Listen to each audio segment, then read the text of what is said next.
Hello, fermented folks. We have P. Jelly Clark. All Makatsu. We have Travis Baldry. Today we have a really special guest, Leopoldo Gout. Are you reeling it in and defending clowns? I am. Earth doesn't even exist in Battlestar Galactica. This show gives me heartburn. I was like, I loves it, I hate it. It's called All Fluff. Oh! If you didn't know how I actually feel about The Mandalorian, Don't worry, this is it right here.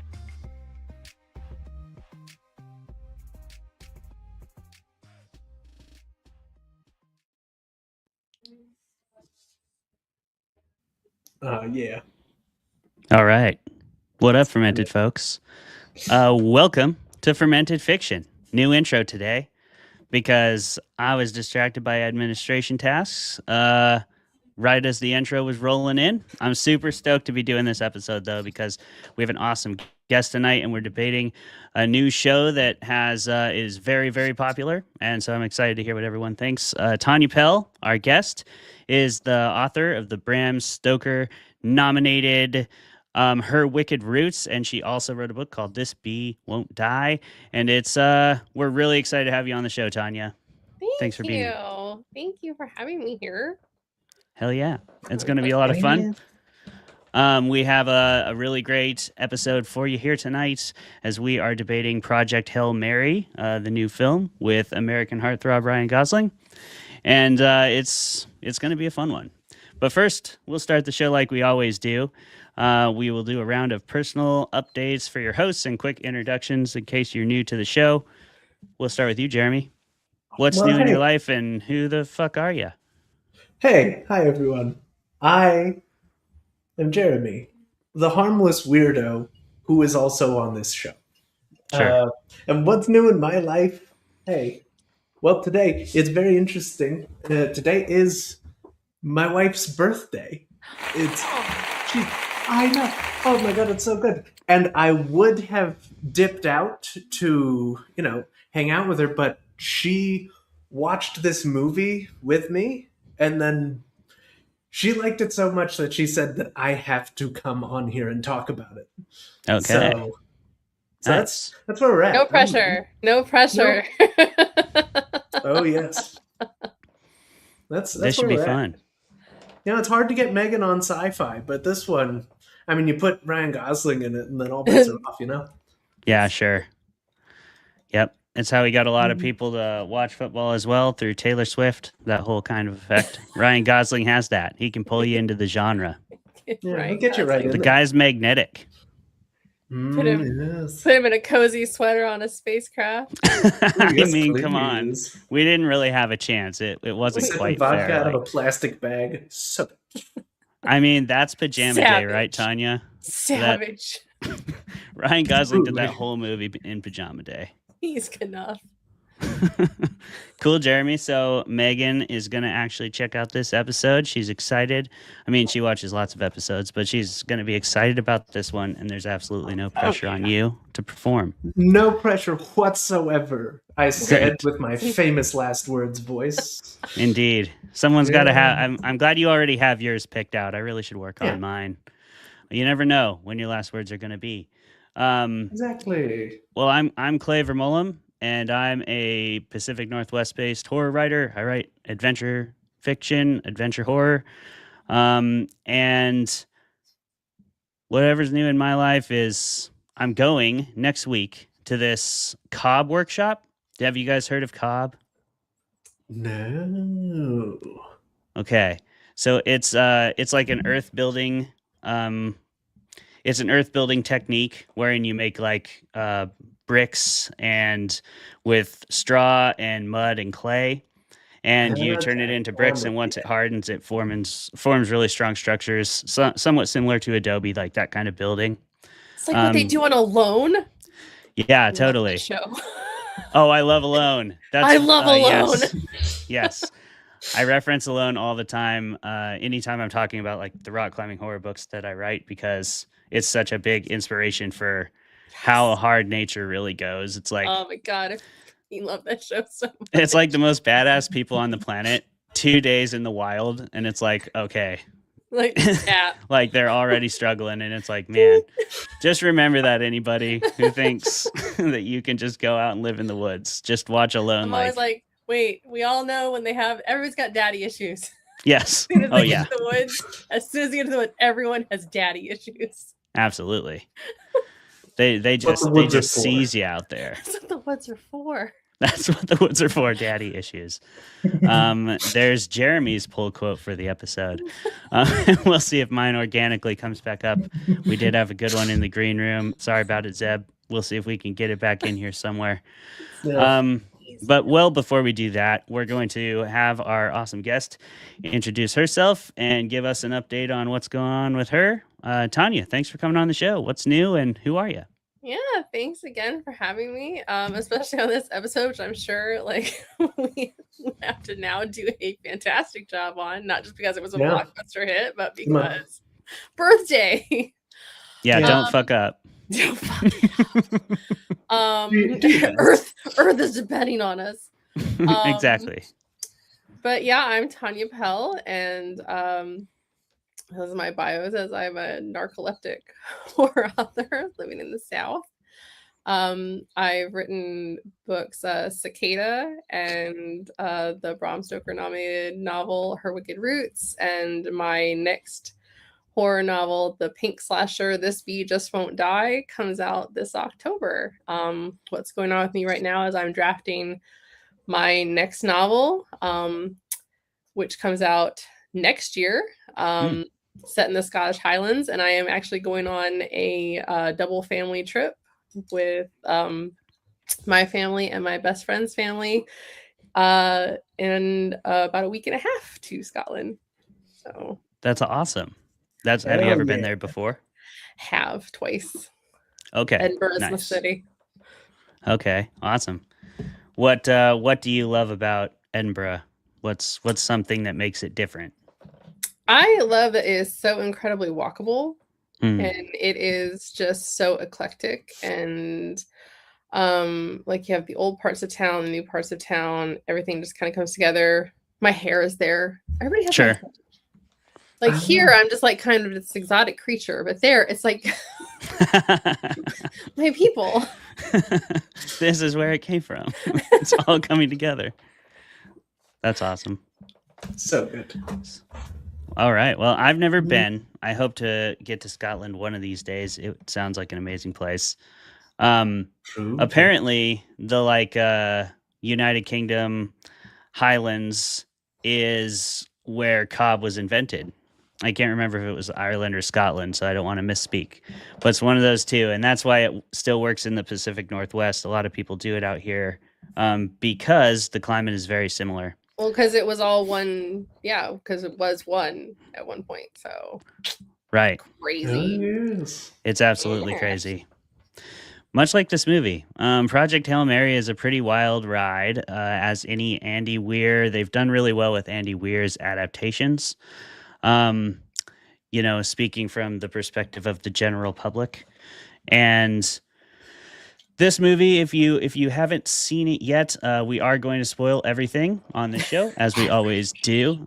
Absolutely everything. No stone will be left unturned unless we forget things about that matter, things that don't, all of it.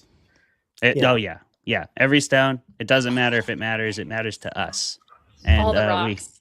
All the rocks. Exactly. We have to figure those things out inside and out, because this is an Andy Weir science adaptation, damn it. But yeah, so the brief summary of Project Hail Mary, now that you know I'm about to spoil it, we've got this middle school teacher, and he's clearly a bit advanced to be in his current job. And then this movie kind of does the classic sci-fi thriller thing of the government shows up and is like, time for you to come back to work. And he says, I don't do that anymore. And then they say, yes, you do, because money. And then he goes. And he ends up being launched into space on this crazy mission to try to stop a virus from killing the sun. He wakes up in the spaceship right at the beginning of the story and doesn't have any idea who he is or what he's doing there. So he kind of has to figure that all out. And he meets an alien. And together they try to save the sun from destruction. So that's a very brief and broad summary of the film. We are going to get into it much deeper with a debate, and after our debate, we'll talk about what we actually think. But for the debate, we don't actually get to decide our opinions because we're going to let the dice gods do that. We're going to roll 2 d20s. The high roll will defend, the low roll will attack, regardless of anyone's true feelings. Tanya, are you ready to roll? I'm ready.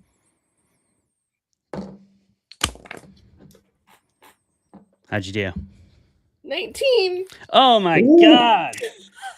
I rolled an 18. I was feeling so good. Oh, I was feeling so good. You were so cocky just then. Ooh. I was. I had literally the third best number of all the numbers. And Tanya just had to roll the fucking second best number. Nice. That's it awesome. would have been really awkward. I was prepared for both, but it would have been really awkward with like Rocky staring at me He's literally back there. That's the whole hilarious. time. He's like, what'd you say? What'd you say about me? You talking shit? I'm on the show with you. You're acting like I'm not here. No, I actually, it's funny. Even movies that I hate like this one, I still want to win the dice roll. Yeah. I'm like, I'm going to win this fucking, but I'm glad I don't have to debate for this piece of shit. Jeremy? Ooh. Oh, it's on. He's a real pro. It's on. All Such right. a pro. We're ready. All right. Everybody's got no time for it. Everybody's primed. Everybody's ready. Let's have a good near clean fight. Really just go for it. Highly try subjective. to destroy the other person. Just get right in there. Kill shots. That's what we want. The discussion about this movie on friendship. I think it should be as antagonistic as possible. I agree. If we can, yes. Be perfect. All righty. And let's do that. And let's go in 3, 2, 1, and go. Tanya, you start because you won the roll. I'm glad that you led that this was a story about friendship, Clay, because this is a story about friendship. And it's not just a friendship story, it's a soulmate story. Mm-hmm. Because this is a platonic soulmate story. And we need more of those because it's a story about empathy. And it's a story that we are desperate for in this year of 2026, where our relationships are feeling more and more shallow and confined to smaller and smaller boxes and screens. And we are actively seeking connection in a world where we feel far more disconnected than ever. Yeah. And we are being told that our differences matter more than our empathy and our understanding and our appreciation and the things that could in fact bring us together. I mean, shit, this past week we made our first trillionaire before we solved world hunger, before we solved homelessness.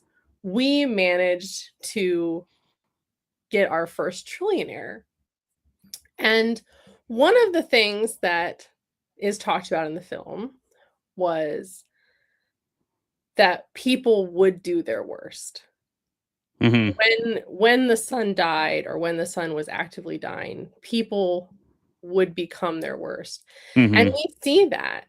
And we see that we will do that. And we have the capability to do that. But what happened when we watched that film, and if you've read the book beforehand and you had the experience of the book or you listened to the audiobook before, when we saw the film, the reaction at theater was kind of a visceral reaction to the moments of Grace and Rocky Save Stars, where this friendship that transcended galaxies, this connection that went beyond species, that we all were so desperately seeking that kind of connection with someone else.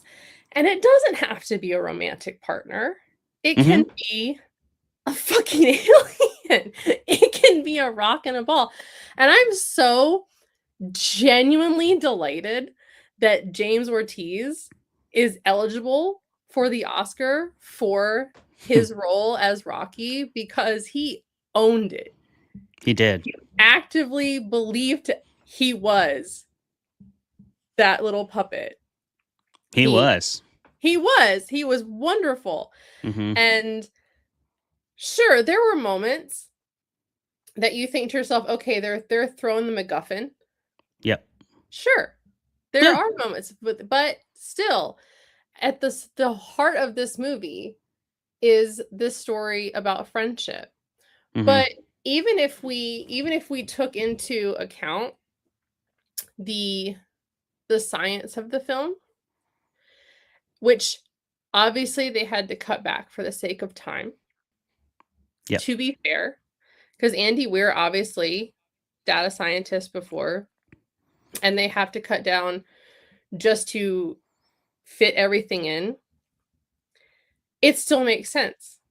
The Mhm. concept of the time dilation, if Ryan Gosling or Grace is traveling at 90% past the speed of light, it still made sense with the distance that he's traveling to get there. We sent people to the moon in 1969 before Allegedly. we knew about allegedly. Oh, are we going there, Clay? Are we No. going that? Are we going that? Are we pulling those punches? We sent people to the moon in 1969, Clay. Uh-huh. Before we had confirmed gravitational waves. We didn't even know those existed until 2015. We didn't know how ripples in the fabric of space-time worked. We didn't know, we had not confirmed black holes existed. True. We knew that thrust worked. That's what she said.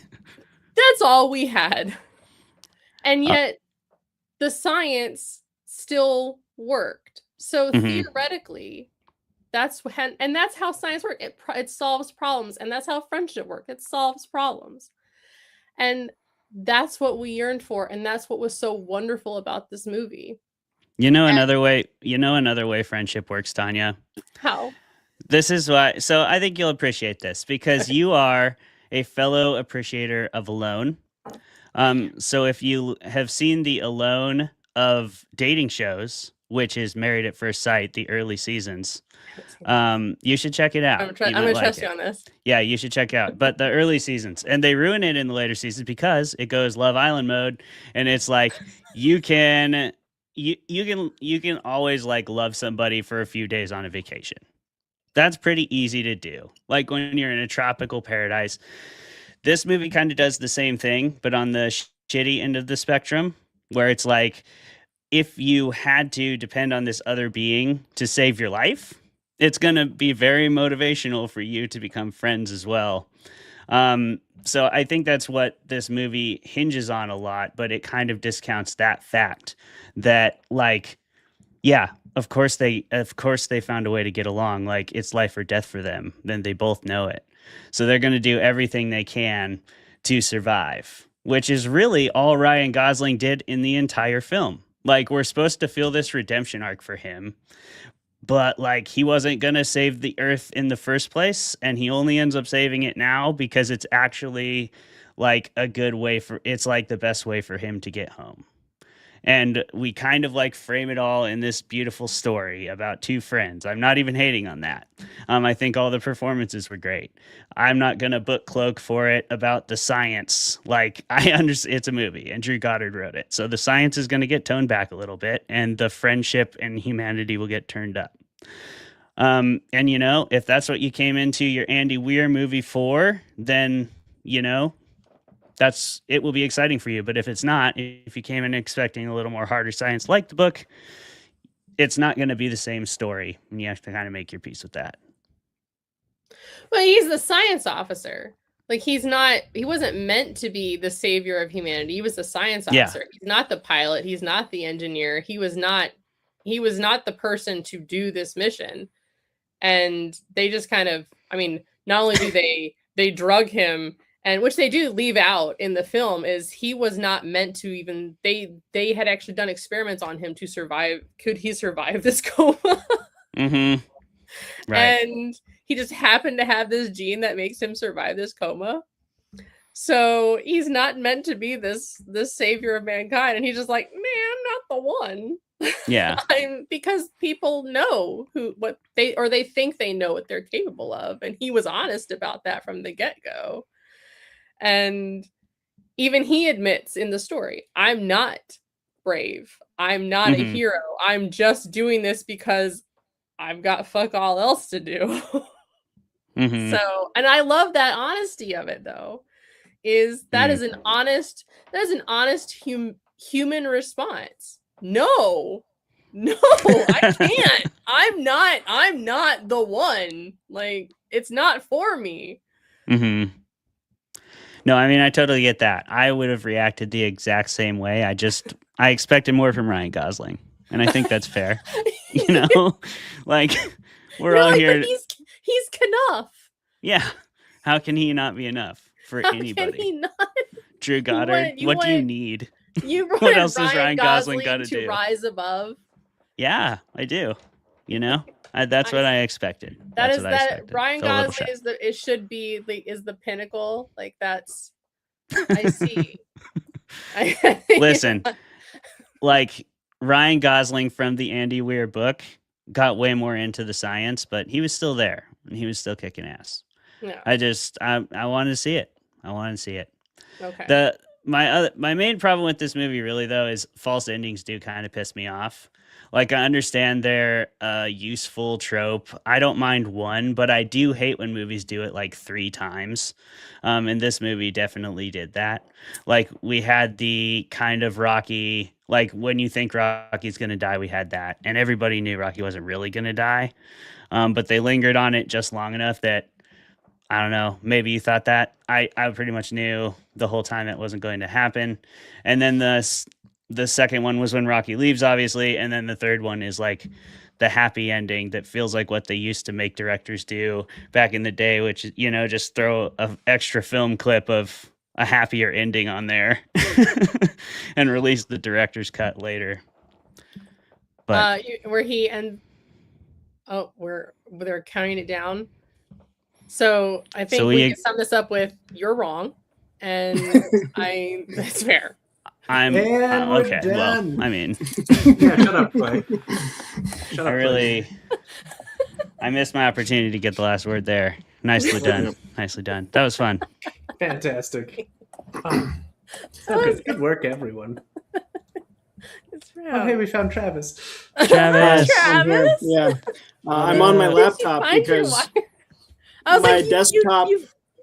You changed. I angled down. Yeah. Dude, you angled down substantially. My desktop decided that it just didn't want to do any of the things today. Just didn't want to at all. So I don't know. Yeah. Can you hear me fine? Yes, we can. I hear you just fine, pal. The laptop's working. Yeah, you look like you're trying to make yourself feel more powerful up there. I'm not. You want to make sure we got the right face. I feel significantly less powerful because I lost my computer. Anyway. Bummer. Hi, everyone. That explains it. Travis is here. He is, in fact, my brother. If you were suspicious, we'll just confirm that for you. We could clear the awkwardness from the air.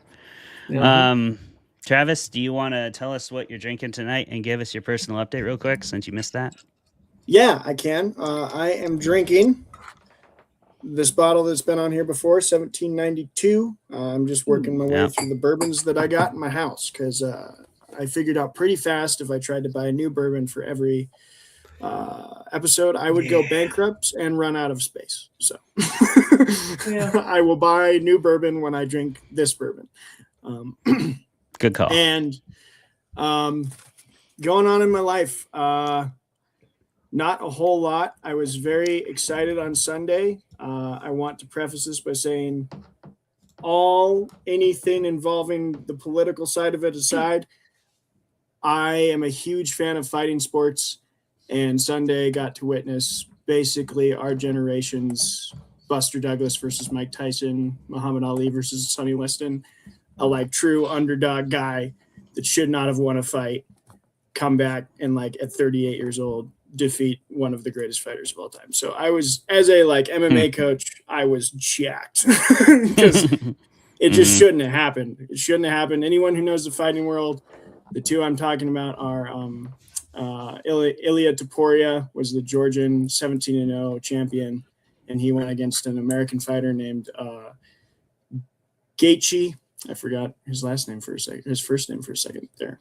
Anyway, Gaethje was like the 560 underdog. Like if you would have bet on Taporia, you lost money because no one thought it was like a first round knockout. And just to see live, like, holy crap, this isn't real. I can't believe it happened. So that's what's up in my life. I was very excited about that as a fight. Nice. fan. But Sick. Yep. Jeremy, what are you doing? Hey. Hi, everyone. Well, because of how it's it is a special day, as we've all talked about, I brought out the special occasion whiskey once again, the 12-year-old Woodinville bourbon whiskey. So good. And, just bourbon, bitters, and tonic because it is hot as balls outside right now. Indeed. Where it are is. you? It's in Montana, but like I have an air-cooled brain, so anything above 75 degrees I am unhappy with. Yeah, I was gonna Same. say, I'm in South Carolina. I think we win. Yeah, but like, do you want to win that? I think so. I never want to win, but I think I do anyway. Yeah. This is like the dice roll conversation all over again. Like, it actually kind of sucks to win that contest, but you sure want to do it just to It's win. okay. Yep. It's all right. You do win, and I'm gonna pray for you because that ain't no way to live. There we go. No. All right. I'm still recovering from StokerCon. I've got athletic for drinking tonight, but I am smoking weed, so I'm hanging. Don't worry. Nice. Thank goodness. Yeah, nobody I'm panic. still I'm committed. hanging. I'm still here. I would have been so offended. I know, Tanya. I wouldn't do that to you. Thank you. The audacity. The audacity. Yeah, that would be real rude. What are you drinking? Because I know you're not going to do that to us either. I wouldn't. So I've got my Deadpool edition. Oh, aviation nice. So good. Nice. Hell yeah. And I said, Are you just... "Oh no, I'm not straight." So I make my no. I have with Sprite and out of okay. mason jar because I'm a classy bitch. I love that. That's perfect. Fantastic. Yeah, that's great. You just showed us the gin, so I was like, oh man, are you just blasting Just gin? I I respect it. I don't. Well, Yeah. see, and I because I watched actually. So I watched a couple, but like my favorite, I will say, like I immediately was like, oh fuck, Death Note, yes. I love Death That one Note. got you. And my husband are actually rewatching it. So I was like, oh no, because I don't drink beer, and I was just like, what do I have? And I was like, okay, I've got gin, and That'll because do I only drink liquor because I don't drink beer. That's fair. And my It's been husband doesn't some drink at time all. since I had a beer on this show. So I was like, oh no. But Gotta just Yeah. straight drink it from like an IV package, just like the vodka that Yeah. Ryan Gosling. Just plug in vodka in the first parts. Throw it in a Camelback. that's you Yeah. know what? That's what That I would've been good should have fit. done. That God damn it. That would I wish I'd have thought of that. And I Yeah. love an I wish- Easter egg too. Yeah. That would have been Yes. Oh, funny. yes. Damn. That would have been great. Where were you, Travis? Come on, I'm Travis. sorry. I was trying to get my mic to work. Damn it. I'm glad you finally figured Just it out. having technical difficulties. But now All right, I have Travis. facts. This is your chance to redeem yourself. What are our Yeah, fermented that's fine. facts? All right, I have 10 fermented facts for everybody. If you have more, please jump in there, guests. Tanya, Jeremy, Clay. I only have 10 because that's just enough. Plus, I will tell you if this was a success or not. Spoiler alert, it was. Number Okay. one fun fact of Project Hail Mary that I found was that the lead, you've kind of mentioned it in the debate, which I love, lead puppeteer James Ortiz originally recorded Rocky's translated lines with the understanding that they'd be dubbed over by a professional actor. But while watching early cuts, the directors were like, you know what? This guy's great. And just kept Ortiz's performance as the one that is Rocky's voice. So Rocky is both puppeteered and voiced by James Ortiz, even though he didn't think that that would be the case, which is really cool. Sticking with the puppet of Rocky, the directors wanted Rocky to look as tangible and real as possible, so he was entirely puppeteered with only a couple shots where he's fully CG. I don't know which ones they were. My guess are the ones where he's like most plastered against like anti-gravity and space stuff. The fact that him and the ball is a puppet is insane because that looked so good. I love those shots. This is a beautiful film. The astronauts of Artemis 2 watched the film in quarantine before their launch to the moon, which is cool. This actress, I don't know why copy and paste was weird.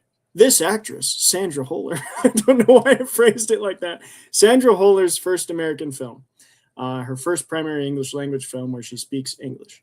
And if you haven't watched her German films and her French films, go do that as soon as possible because she's amazing. And she had 2 banners come out in the same year. She had Anatomy of the Fall, which was an incredible film. And then Clay, what's the one you and Deanna love it a lot? It's they live on the Auschwitz compound. She plays the wife. Oh yeah. The wall. Yeah. It's Beyond the Wall it's like or something like that. Yeah, the mundane. It's like about the mundaneness of this German Yeah. general's like trying to keep his life normal while across the on the other side of this wall is literally Auschwitz. It's also an incredible film. She's so good. That film's so dark. It's so It's so dark, but so good. Tau Ceti is a real star located approximately 11.9 light years, about 112.6 trillion kilometers from Earth. With the current fastest crewed spacecraft, which is Artemis 2, it would take roughly 321,300 years to reach it. So not making that trip anytime soon. Sure. Rocky's language is represented in the book by music notes and in the movie.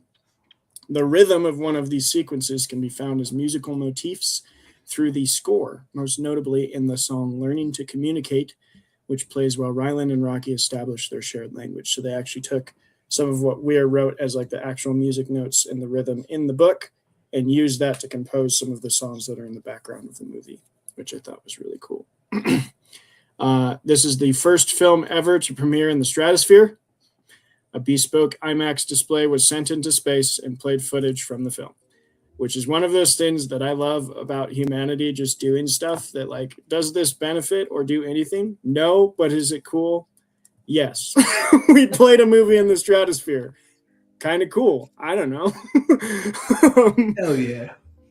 The name of the main character, this is very obvious, I think, but I still want to say it as a fact because I love it. His name's Ryland Grace. The ship is the Hail Mary.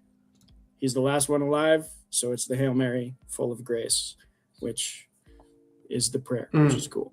When the 2 spaceships meet, I loved this one. There's a little Easter egg nod to 2001: A Space Odyssey. And they establish first contact. The action is accompanied by a tango song with the camera spinning around the 2 ships as if engaged in dance, which alludes to 2001 where the 2 spaceships make contact. It's a waltz. So they kind of like changed to the tango to fit more of like, I guess what they'd say the time, but they used the same idea of the sequence of like these 2 ships are in a dance and we're going to accompany the music be a dance number. They used a tango and Kubrick used a waltz by Richard Strauss. And then my final of the 10 facts is that they actually got Meryl Streep to do her own voice for the scene in which they're trying to select Rocky's voices, and they got her to say the lines. And Ryan Gosling also ad-libbed the Meryl Streep, man. She can play anything. So that's a fun one. Fantastic. But that is my fun facts of the day. Anyone have any extras before I talk about the box office? I've got one. Yeah. At least, yeah. I've got a couple. Let's see. The thumbs Anyone? down was ad-libbed. Oh, okay. Yep. because Nice. they could only do the thumbs down on the puppet. And so it's like no, and it's just like they just left it in. And they just thought It was great. Oh yeah, That was just so tug good. those things out.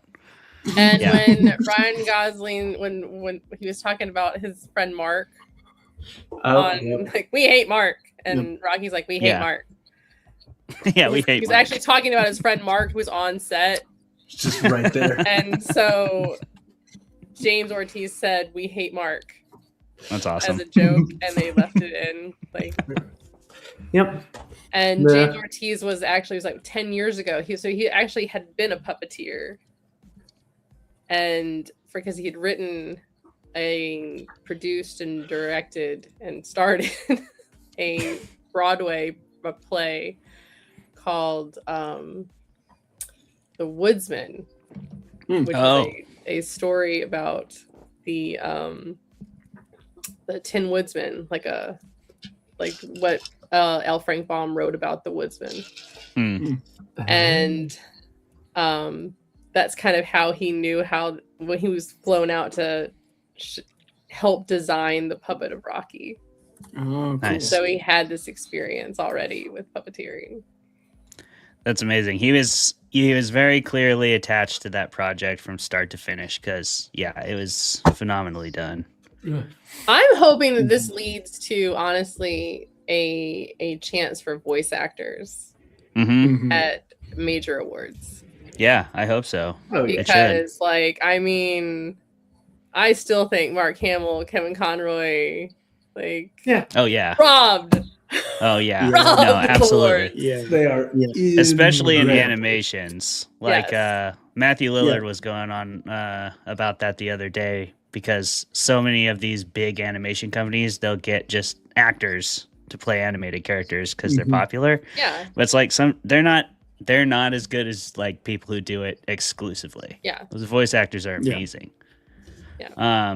But yeah, I agree. I hope it does have a resurgence, especially with like, the world right now, that's one of those things that AI can do, and it really, really sucks that we're going in those directions. So, again, not as good as a professional at all. Like that's complete. That's all the way better. But like, it can definitely have Snoop Dogg read your audiobook for you. And it's fucked, but that's a reality. But Jeremy, do you Damn have it, why another didn't I fact? get him to audition for this Be Just Won't Die? I mean, Missed Tanya opportunity. got my thing about Mark. The only thing I would even add to that was that Ryan Gosling said that when Rocky says Rocky hate Mark, like that is his favorite Rocky line. Nice. It's fantastic. It's a great line. It definitely leans on that understanding of the relationship. That's where you could tell the relationship has deepened quite a bit. And that's one of those moments of tipping over a threshold, I think. Oh, and they asked Ryan Gosling asked the actress to sing. Oh, nice. He heard her sing, and he's just like, "Please sing for the movie." Do My it. God. Yeah, it's awesome. I'm so glad that happened because that scene is amazing. Yeah, and what are you gonna do? Say And no then to she's that just guy? like, "All right, that's enough." She just stops. That is enough. It's so awesome. She's the best character. Travis, how did this movie do at the box office? This movie was the first major success of 2026, and it has started a domino. Well, okay, it didn't start a domino effect, but it was kind of the first launch of this phenomenon that I feel like creatives like yourselves have been screaming into the ether forever of like, hey, give us original stories and we'll go. So this was a $248 million project that ended up making worldwide 681,624,000. So it did double and more its budget. So it was a success and kind of reinvigorated life into the box office, which has continued to get life this year, which is great with some awesome indie horror films. And it looks like Steven Spielberg's Disclosure Day is going to keep that ball rolling. So we're looking at maybe a finally successful box office here. Fingers crossed. It's been since COVID that we've had a good good projection for theaters. But yeah, Man, I hope Project Hail so. Mary kind of kicked it off for this year.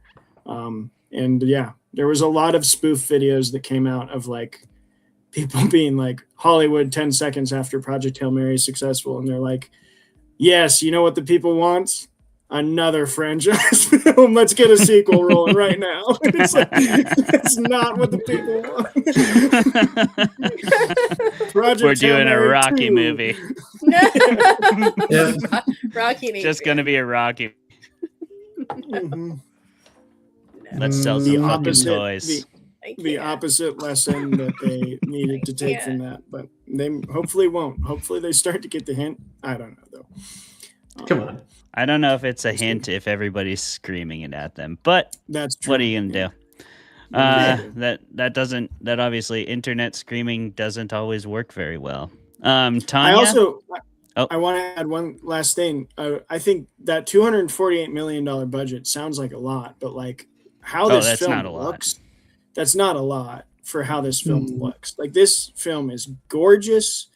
The puppeteering is amazing. The visuals are fantastic. It's like a space film that swings with the best in history. Interstellar, 2001, and it's got half the budget of some of the stuff that's been coming out lately that I think it don't even look nearly as good as it. So yeah, that's pretty cool that for 250 mil they were able to make something that looks this good. Yeah, they did a fantastic job, which will segue nicely into me revealing my true opinion. I get to go first because I had to attack this movie with an 18 roll, by the way. That is some bullshit. I was feeling good when I rolled an 18 because I was talking out of my ass about hating this movie. I fucking loved this movie. I definitely there's some artists that I think you run into in your life who just you'll read anything they write, you'll watch anything they do. And one of those people for me is Drew Goddard, the writer of this film. The way he writes dialogue and character dynamics and like using mundanity and regular human behavior to like spectacular effect because you can relate to it, but it's also in this extreme situation. I think he's really good at those kind of character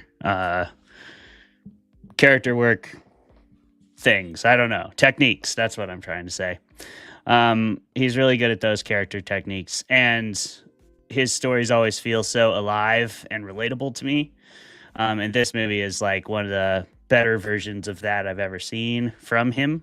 One of my favorite movies ever is Cabin in the Woods. So that's, this is my favorite movie he's written since then by a long shot. And then everything else about it's amazing. The puppeteering was incredible. The voice acting to go with it. I just love that the same person was behind every aspect of Rocky, because Rocky felt such a living, sympathetic character. Completely inhuman and very human at the same time. Like you were saying, Tanya, a soul bond story. And I do love that it's not centered around a romantic relationship. That happens in a lot of movies and a lot of stories, and sometimes it takes over a little more than I like. So I like the exploration of a platonic, really powerful, universe-saving friendship. It was beautiful. And it did legitimately make me cry. When he left Rocky, I was crying. I was crying in the movie theater, and my wife was laughing at me. And it was a beautiful moment. But I felt for Rocky, I felt for him, and I was I wasn't lying about everything. I did kind of hate the false endings. I would have really liked if it ended when they went their separate ways and then we have ambiguity, but that's the horror fan in me. It was trying to put horror in this buddy cop sci-fi film where it doesn't belong. So I'm glad that didn't happen at the same time, because it was a beautiful story. It was nice to get a happy ending after crying, and really enjoyed it. I was lying out of my ass. The only thing I do believe is the false endings were annoying. But other than that, I love this movie. It's a great exploration of friendship and characters, and like a high stakes situation, but it's mixed with, again, like the length of the mission. Like he's out there, and this is alone too, Tanya, right? Like people cannot handle being by themselves or being quiet for like very long. Like even people who are super introverted, like if we don't see anybody at all for like a couple days and we're in an intense situation and we have nowhere to go for help, we immediately, all the daddy issues erupt from our skulls and bury us in like molten self-doubt. And this movie's about that too. Like you see all of that happen. I feel like they crammed so much character work into such a short story, and it made me believe everything else about the environment, which was also really well built out. Because I know Andy Weir, I haven't actually read the book. I just pretended that I had for the argument. But my wife told me some stuff. One of the things she said was pretty different from the film was like how much they analyzed him realizing that he wasn't going to come and that they made him. And that darker side of the story. And Drew leaned pretty much out of that and made it a more heroic kind of narrative. So that was an interesting choice. Yeah. What do you think, Tanya? What's your real opinion? Do you hate this movie? Could you tell? Like I could. Like, I was no. like, man. I absolutely adored this film, and we went to see this family, and my almost 9-year-old and my just now 13-year-old, she was 12 at the time, were sobbing in the theater along with me. But again, I meant it. Like the entire theater seemed to have this like kind of visceral response to this film. And I think it was this very intense longing for connection that I think so many people are eager for, and are desperate for and want more of in their life, from a friendship. I think people want that kind of friendship, and they want that in like throughout their life. And the one thing that I will say irked me a little bit from a movie standpoint, just for like suspending belief, is that at no point did they consider putting on the ship, in the book or the film, a video or a manual. This is why you are fucking here. Should you wake up? Page 1 of the manual. Start with this that. What happened and why? Especially when you put a motherfucker in a coma, right? Like that's the least you can do. Like, because we spend so much of the beginning of the film with him with amnesia. And I mean, if you read the book, like you understand it's a whole different thing. But hang on. I feel like this, you have the vodka. Yeah, hold on a sec. Hang on. Maybe explain, just in case. This may be a possibility. Because so much, again, you have time dilation. That's a thing that's going to happen. 4 years have passed for Grace and for his time, whereas 12 to 14 years passes on Earth while he's traveling. So it's going to mess with the mind. And like muscles are going to atrophy, all these things. And that was the other thing, is he just like gets out of that bed. Yeah. I'm like, I'm sorry. Your muscles don't work like that. I don't care how many times that machine has been moving your legs. Yeah, it's not enough. No. Gotta do little shots. I do not care. That was my only, that was my first thought. I was like, there's no way he could walk. So, but that was just like the total nerd in me. Like, because my dad was biochemical, like, engineer. I went to college. My roommate was a physicist. And so I was just like, that couldn't work. But so you got no muscles left. I was like, it's not gonna work like that. But no, as a film, like the science worked for me. The theoretical physics of it worked for me. But the friendship story and the idea that we could have this hope and this optimism, and even though we know exactly how humans would behave when we were at our lowest, that was just such a wonderful thing to see. And this unassuming man, this like sweet unassuming man who's just so honest to God human, and just be like, nah, it's not me. It's not me.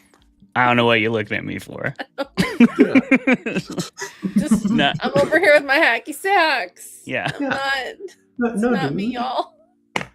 And yet he's like he was the best of humanity, and I loved that. And again, he finds the best of this other race, and which I'm like blanking on right now. And I think the moment when they are having that conversation and Rocky says, I can give, I go home 6 years slower. I broke. Just that. I go home 6 years slower, because he recognizes his people, he will lose more people on his planet as well. But this one friend is worth it. And I love that. So I do too. I think in many ways the story was also about that, like you're talking about with Ryland's character. He's one of those people that isn't the best because he never really gave himself permission to be the best. You know, he never like completely got to that point, and you know, he was obviously like sabotaged at some level on some administrative stuff because he wrote too honest of a paper, which, you know, that is also a thing that happens. And I love that he's able to come back from that in the biggest way possible, and he does it for, you know, no recognition really. Not that he's ever going to experience, like, there will be recognition of him on Earth, surely, but he's not ever gonna see any of those people, which is crazy to think about.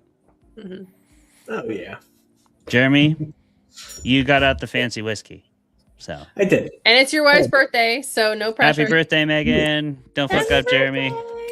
Yeah. Hey, what's there to even fuck up right now? You know, because this movie just straight up rips. You know, I was sitting there watching it, I'd be like, Andy and Drew, you dogs. You done it again. You've done it again, guys. Because, you know, this movie, like, everything I loved about it has everything I loved about, like, The Martian, but without just straight up doing The Martian again, which is great. You know, it would have been so easy, you know. But it's so good. The performances, the puppetry, like Rocky goes from like kind of terrifying rock crab monster to like sweet lovable boy very quickly. It's so good. And like, as much science got cut out from the book to make the movie watchable, you do still get plenty of like the doing of science in the movie, which is so weirdly absent from science fiction. Yes, on the whole, because like, it's boring. It looks boring. The hell it does. Look, you don't not when Ryan Gosling's doing those math problems. Yeah, you don't get Grace and Carl in like bowling in the the friggin' hardware store without doing the science. Gotta earn it. Yeah. Yeah, you gotta earn it. Gotta earn your pizza parties. It's just so good. And and and I love that there's this overarching question, like, no matter how much it seems like Grace is trying not to think about it throughout the film, and he's getting these kind of flashes back to it, like there is still this overarching question of like, yeah, but why is he here? It doesn't seem like there would have been any reason for him to go. And then you find out that, like, oh yeah, they just straight up kidnapped him and put him in a big Shot metal him into tube to space. die in. Yeah. Wild. So good. And yeah, absolutely no notes. It's it's incredible. It's a beautiful film to watch. Like, you're on the edge of your seat. No, and I'll disagree. Like, I was on the fence as to whether Rocky would live or die because of I was lying about that. Yeah, of the two of I them, agree. they're like, Rocky is easily the character you could most easily get away with killing. People have in this rioted in the movie. streets. They would have. Like, people would have burned their theaters to the ground if that happened. But, like, you know, it's whatever. So, like, Far it's too risky. tense just following that trail of ash through the spaceship, and then It was great. you find Rocky in his little enclosure, and then your beehole just untightens a little bit. You're like, oh, thank God. It made it. Oh my God. Thanks. Thank God. Ooh. Incredible. And of course, the experience of watching this with Megan is great because while things are getting going, the movie does get paused every few minutes so that I can do my best to explain the science. And luckily, the movie does such a good job at explaining what the science is that I can just straight up do that and think like, yeah, I'm pretty right. And then the next scene happens and like, oh, good, I was right. Nice. I'm that obnoxious. So person. good. Okay, time out. I'm completely out of the story unless you can explain to me. I'm never like, no, so this is why that works. I try so hard not to be that guy, but then I watch a movie with my wife and then I have to. I assume my final form. I want to be that person. Something inside me tells me that I must. But that's... Yeah. This is why Event Horizon is called Event Horizon. Yeah, there you go. You do have to know that. You have to. Travis, we have to know what you think of the movie. We must. Yeah, so I have been on a journey to try and read books before watching the movies. So I didn't get to see this one in theaters because I wasn't quite done with Andy Weir's book. But I did. I finished it, and then I watched it just this past weekend with our dad, who also loved it.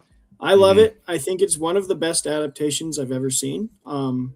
Up there with Perks of Being a Wallflower for like accuracy and like really preserving the heart of the story.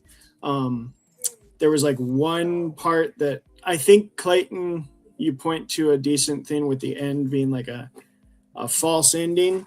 I don't think that's as bad in the book because Andy dedicates quite a bit of page space to sort of explaining like how the growth of the Taumiba like worked and how all of this, like, it's a lot longer that we get this sort of build up to like, oh, they evolved to get through this one material. And then when that's revealed in the book, you're like, oh shit. Like before he tells you that that's going to screw Rocky over, it clicks in your mind of like, oh, that means Rocky's going to die. And so that tension is like built up a lot more in the novel, I think. That was my one thing with the adaptation, because I think it's really beautiful when a movie adds something. And I would say, and I'd love to hear, Tanya, what you think as someone who also read, and I don't know if you read the book too, Jeremy, but I think the movie's funnier. I genuinely think I laughed more in the movie than I did in the book. I think Andy Weir is really a great, great author, and he gets chuckles, but like laughs per minute, I was laughing more at the antics of Gosling playing that character and like kind of speaking a lot of the things out loud that are in Ryland Grace's head. They're in Grace's head, and we get more like a monologue thing in the book. And he has to like bring that goofiness out of the head into like a physical embodiment. And I thought that really played well and was funnier than the book. I thought the book was a little more tense, and definitely I was on the edge a little more, but I did think that the movie was funnier, and I was laughing a lot. And Dad, even halfway through, was like, "Is this a comedy?" I was like, "Kind of." And he was like, Right "I didn't now know it it'd be a is. comedy." Yeah, It isn't So, not. but they nailed a lot of the relationships. I think they cut what Mhm. they needed to cut. Like there was not, other than a little speeding up that ending part, I really didn't see anything that was cut that I was like, "Oh yeah, I wish I would have kept that in." I was like, "Oh, that makes sense." Didn't have time for that. Had to get rid of that. So yeah, I think it's a beautiful adaptation. It is a gorgeous film. Some of the Mhm. scenes in space with like when they get to I forget the planet's name, but when they're doing the whole like Tau maneuver Ceti. Tau Ceti, when they're dragging the thing through Tau Yep. Ceti. Oh my gosh, that visually on like a huge. I wish I would have seen it in theaters, but our parents have a pretty big TV with 4K, and that even was like, I was like, holy Oh, yeah. shit. Mhm. I'm so excited to rewatch this on my OLED TV. Yeah. So that's kind of my thoughts. Is I think we'll get more into the details on it, but I think it's a beautiful film about all the things. Also, as a theology nerd, I think there's a lot here to take. Like, I love this idea of advocates. I think that's something that Andy Weir refuses to be cynical, and I absolutely just applaud him for that. Like The Martian and this movie or this book's a little darker, but it still refuses to be like everything sucks and we're going to drag it all down. He just has this way of writing hope that I will keep coming back to his books because I want more of that. Because I think it's out there. I refuse to be a cynic about most things. Sometimes I fall into it, but like one of those things is like advocacy is huge. And like, I fully believe that if the roles were reversed, if Grace was bringing Rocky to Earth, it's a lot easier for us as humans to accept something as like, oh, we're going to take care of that if it has an advocate. Like if Grace is showing up and being like, this is my friend, I think humanity would be like, oh, sweet, we love you, you saved the world, so we're gonna love this friend you brought home.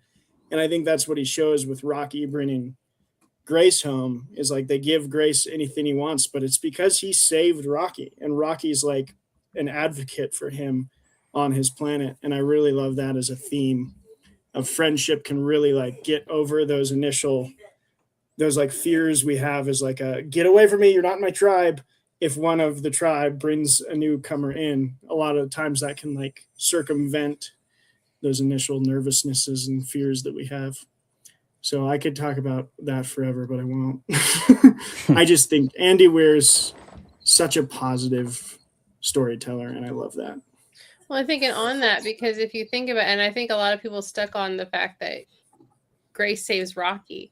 Grace doesn't just save Rocky. Grace saves Rocky and Rocky's planet and her.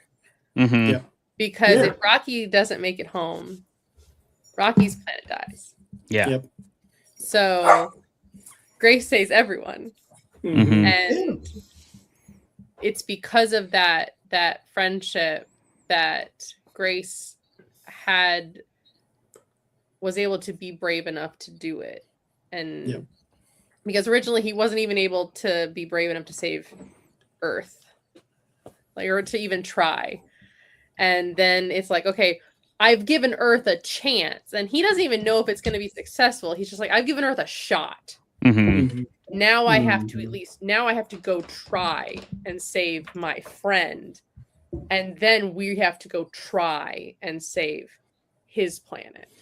So at that point, all Grace is doing is trying.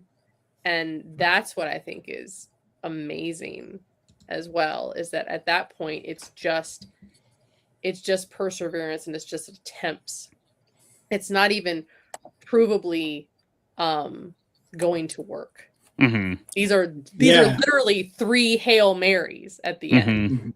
Yeah. Well, 4, because I think one thing I find beautiful about it too, that maybe people miss, I hope people don't miss, but in the book it's even more pronounced, of like Eva Strat's character is also that. Yeah. Like, and it's informed by what we see happen with Grace, of like Eva Strat put the burden of an entire world on her shoulders, saw a nugget of something possible in a man and was like, that's it, we're going for it.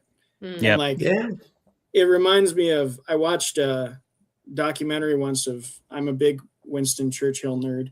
He had many flaws, but like the way that he persevered through World War II, there's a scene in it where he's looking at the map of, he had to send 3,000 soldiers to a suicide mission to distract from Normandy Beach, D-Day. And like, he's making this decision of like, I have like 50,000 over here and 3,000 over here. And he calls a general and he's like, are you willing? And the general's like, asked all my men, we're going. And so these men are all like, 3,000 people are like, we're going to go die so that these 50,000 live. And then you think of the soldiers, I hope I'm not ranting too much, but like, I also think of the Eva Strats, the Winston Churchills of like, he's got to push the button. And oh man, what that would take to be like, these aren't just chess pieces, these are humans. And she says, I will be tried for war crimes. Mhm. Yeah. As soon as I launch, I will be tried for war crimes because of, what happens in the desert and the Arctic and everything. Mhm. I will be tried for war crimes. But if this works, they'll make a statue out of you. Yeah. So, Yep. Sure. yay. Yeah. Yeah. It's crazy. I love how Weir blended that in, and I think Did I say his name right? Drew Goddard? Yeah, Drew Goddard. Yeah, okay. I'm completely right. Yeah, it's your boy. Okay. And I think Drew Goddard did a fantastic job of like synthesizing all those ideas and capturing them in a brisk 2.5 hours. Yeah. Oh, yeah. It flew by Drew for how long it Goddard. was. It did. Have y'all read Artemis by chance? Absolutely not. I have it. Emphatic no. No, I'm sure. I got it. All right. There you we go, man. There we go. Tanya? I don't look my TBR in the eye anymore. Like, we live in the Yeah. same house. It's amicable, It's but like- we're together for the kids. But Right. it's Yeah, like yeah. they have their space. We've agreed to see other people. It's fine.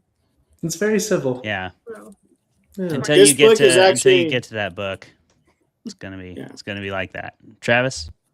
Artemis is the second book this year from this show that I went out and purchased. Usually I don't buy authors stuff without kind of like hearing reviews and getting recommendations because the TBR scares me. But this, I was like, I loved his other two enough. I'm going to go buy it. I'll get to it eventually. And then the third and fourth Hyperion, I was like, I liked the first two enough. I'll probably like the next two. Like, I'll just buy them. I'll get to them. Wow, that's That's some bold talk right there.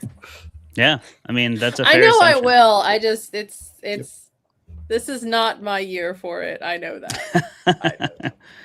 Maybe we can get you to come back next year and debate it, and then you have to read it. As will all of us. Yeah. I My asked TBR is because basically just what we do on the show. yeah, same. That's all you got time for. I asked because we had a comment. CD Stonley's been commenting all day. Shout out CD. baby. And CD That's my asked, best friend. So Is that your best friend? Hell yeah. CD, I you're can't fucking see the awesome. chat. Appreciate you. Well, this was CD's question. Oh, there so, I see it now. Okay. Yeah. yeah. Hi, Bestie. So that's what we had. Well, thank you for the question. Nobody's read Artemis, so I don't think we're the show to go into that discourse. Hey, But I mean, I'll do it anyway. you could try to get pick the lead. So just next Andy Weir movie, knowing nothing about Tom it, Hardy. just knowing it's Tom Hardy. What the fuck? Come on.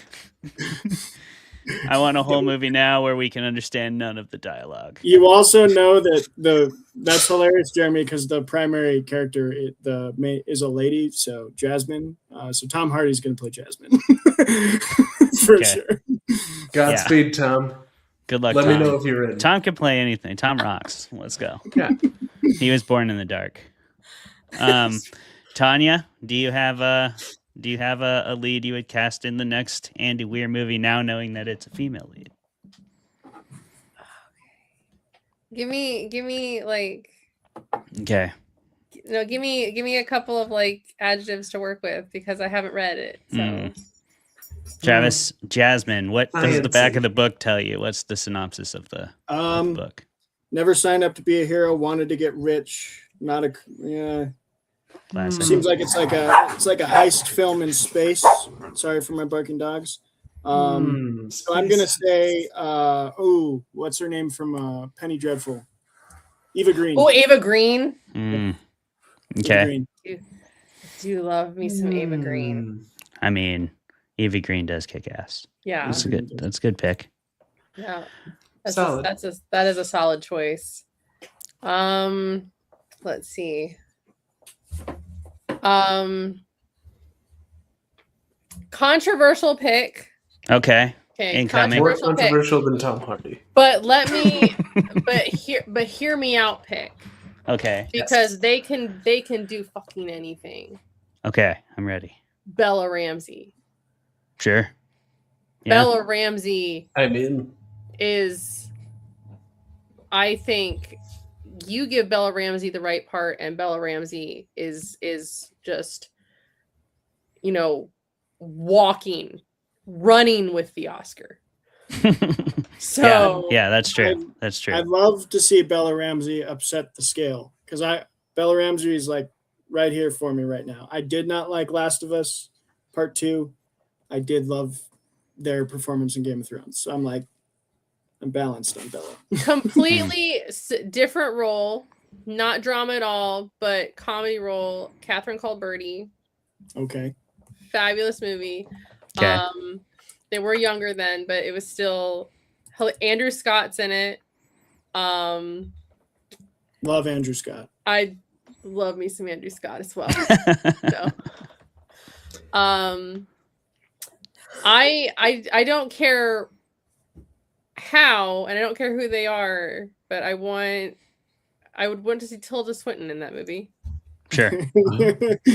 You got to have a high level CEO somewhere. I just because I feel like Tilda Swinton could rock some space. Yeah, I'd love and just put Tilda on the screen from space. I want to see Tilda Swinton in everything. I want to see Tilda Swinton in everything. Yes. Let's Swinton it up, baby. Just but not your lead. You don't want to see a Tilda Swinton. I don't because I don't feel like that's I'm not hearing lead for this one. Mm-hmm. But I would definitely think Tilda Swinton could own. Give me villain Tilda Swinton for this. Yes. Yeah. So if there even is a villain, Andy Weir, I've read 2 books and he doesn't really have villains. For 2 on villains. But if it's a heist, I feel like you're gonna give Yeah. I feel like you're gonna give me something. You gotta give me something. But okay, but either way, Or maybe space. Give me Tilda Swinton in space. That's what it is. Tilda Swinton should be in space regardless of who the lead is. But yeah, but controversial lead. I want Bella Ramsey. Okay. I like it. Yeah. I like it. For me, let's see. I feel like I would like to see the actress who played Arya. I can't remember her name off the top of my head. Arya Stark. Yeah, from Game of Thrones. She was awesome as Arya. Oh. Like to see her in something. And I feel like she'd be Maisie Williams. That's the one. Maisie Williams. Yes. That would be a good choice too. I think that's a solid choice. Yeah. She'd kick some ass at a space heist, right? She's already got the heist part down. She just has to figure out the space. And if Ben Affleck could do it, then I know that Maisie Williams can do it. That's There's another cool quote. Yeah, I got no doubt. Do it. Exactly. You know what, Clay? You're absolutely right. Maisie Williams should be Batman. I agree. Let's go. 100%. So all right, moving on. I'm glad we sorted that out. I'm glad everybody agrees that my pick was the best. And we're gonna go to our 5-minute break. So everybody, we'll be playing a little video for you for about 5 minutes. Tanya, please turn off your microphone and your camera because that will take you off the stage. And yeah, thanks for being here with us, Fermented folks. Please do like, comment, and subscribe if you haven't done that already. And we will see you on the other side.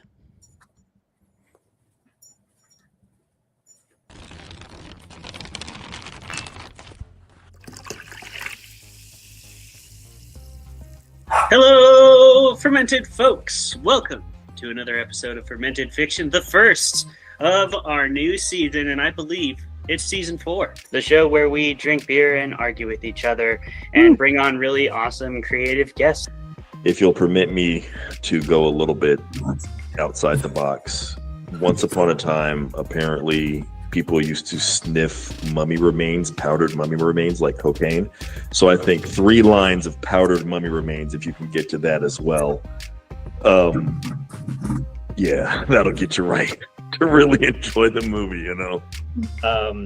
Dave told us all about making a mead, and I talk shit about Tom Bombadil, as I am wont to do whenever people bring up Lord of the Rings. You would. You should.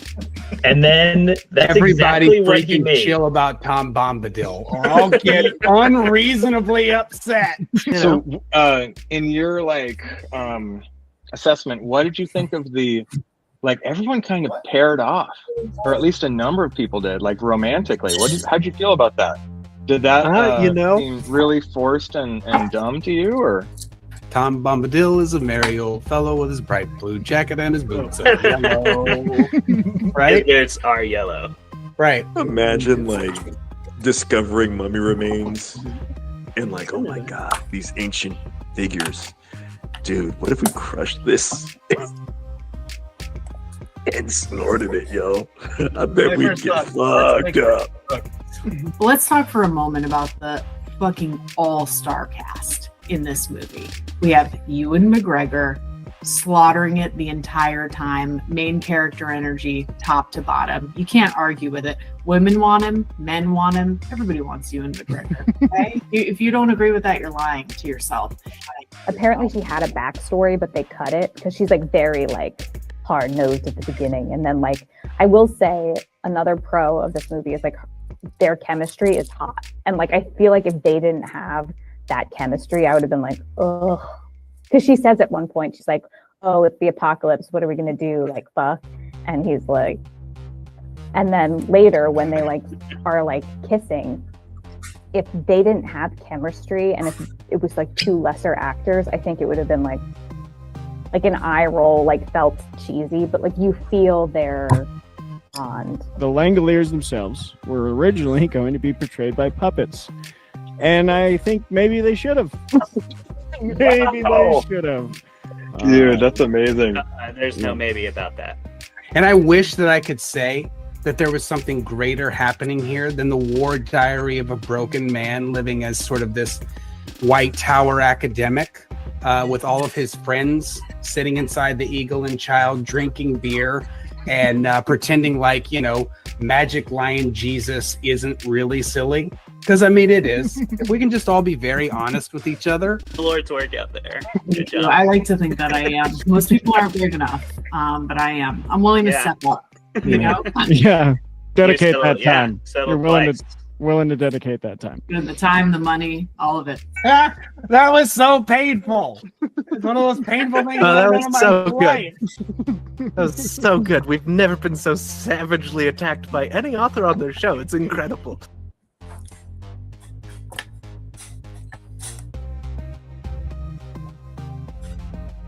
Do those things. You guys.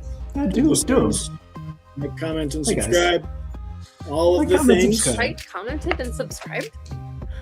Please. Yeah. Please smash the buttons. Yeah, you just comment, and subscribe. We got some cool things. Come on now. Come on now. Go do it now. Just get on over there and do it. All 3 of those things. Cool people are just smashing those buttons like they own that shit. You know? Maybe the kids are doing it. Yeah, exactly. Tanya's best Rocky friend. would do it. CD Stoney. We know you want to do it. Like, comment, and subscribe. Rocky would do it. Rocky would totally fist that bump. Boy, do you want to be? You want to be like that? 2 thumbs down. Yeah. Don't do that. I do. That will mess with our algorithm. Amazing. We got to advertise ourselves. We're over on Substack at Fermented Fiction Presents, which gets you access to a lot of awesome things under that umbrella. Clayton is doing 2 shows on, 2 shows, including this one, and then a newsletter that he does called Clay's Horror Corner.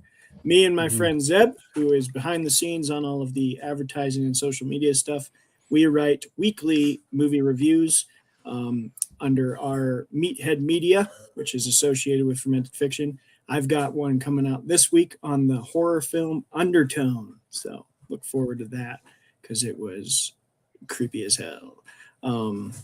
Yeah, please go over to Substack, Fermented Fiction Presents. It's great. Please do that.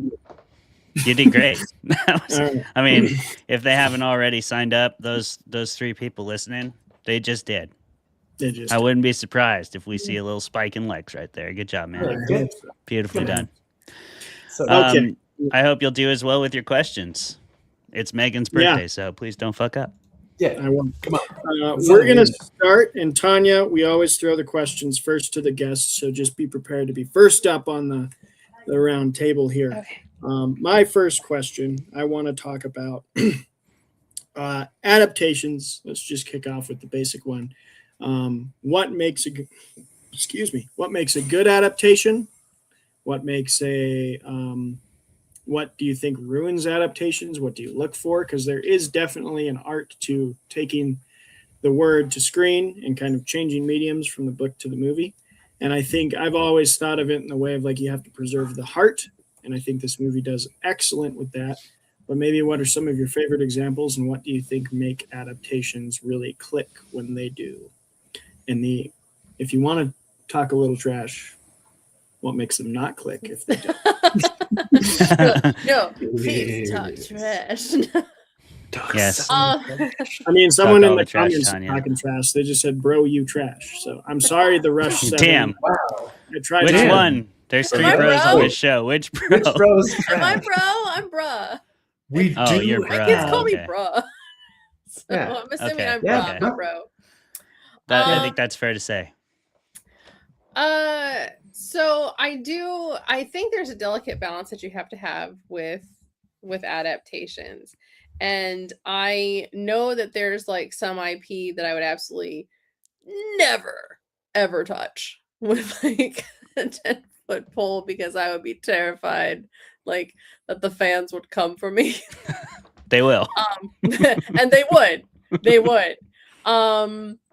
So there's I think that I agree, Travis, that you do need to preserve the heart. I do think there needs to be some leeway for creative license. I do think that there needs to be some element of grace given for things like time, because like for the example of Project Hail Mary, that is a long ass book. And you simply do not have the time and the ability to preserve that kind of, I won't call it a tome, but the everything, like all of the science, all of the explanation, all of like every single moment of that book on the screen, and have people sit through it. You just can't do it. So some things had to be cut. Yeah, I do think that the part at the end that was rushed a little bit, especially given the overarching monologue that Gosling gives about, and the Talmiba evolved to like move past their enclosure. That was a little much, but it's understood. Like we're running long, guys, and editors got to edit, so that had to be something we give grace to. I do think that there are some incredibly like excellent adaptations that are like note for note, like point for point, and sure they dropped a little bit, but they were like inconsequential moments.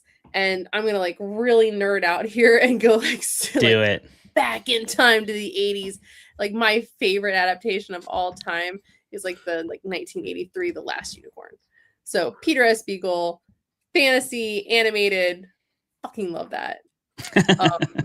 Okay. Film, Last Unicorn.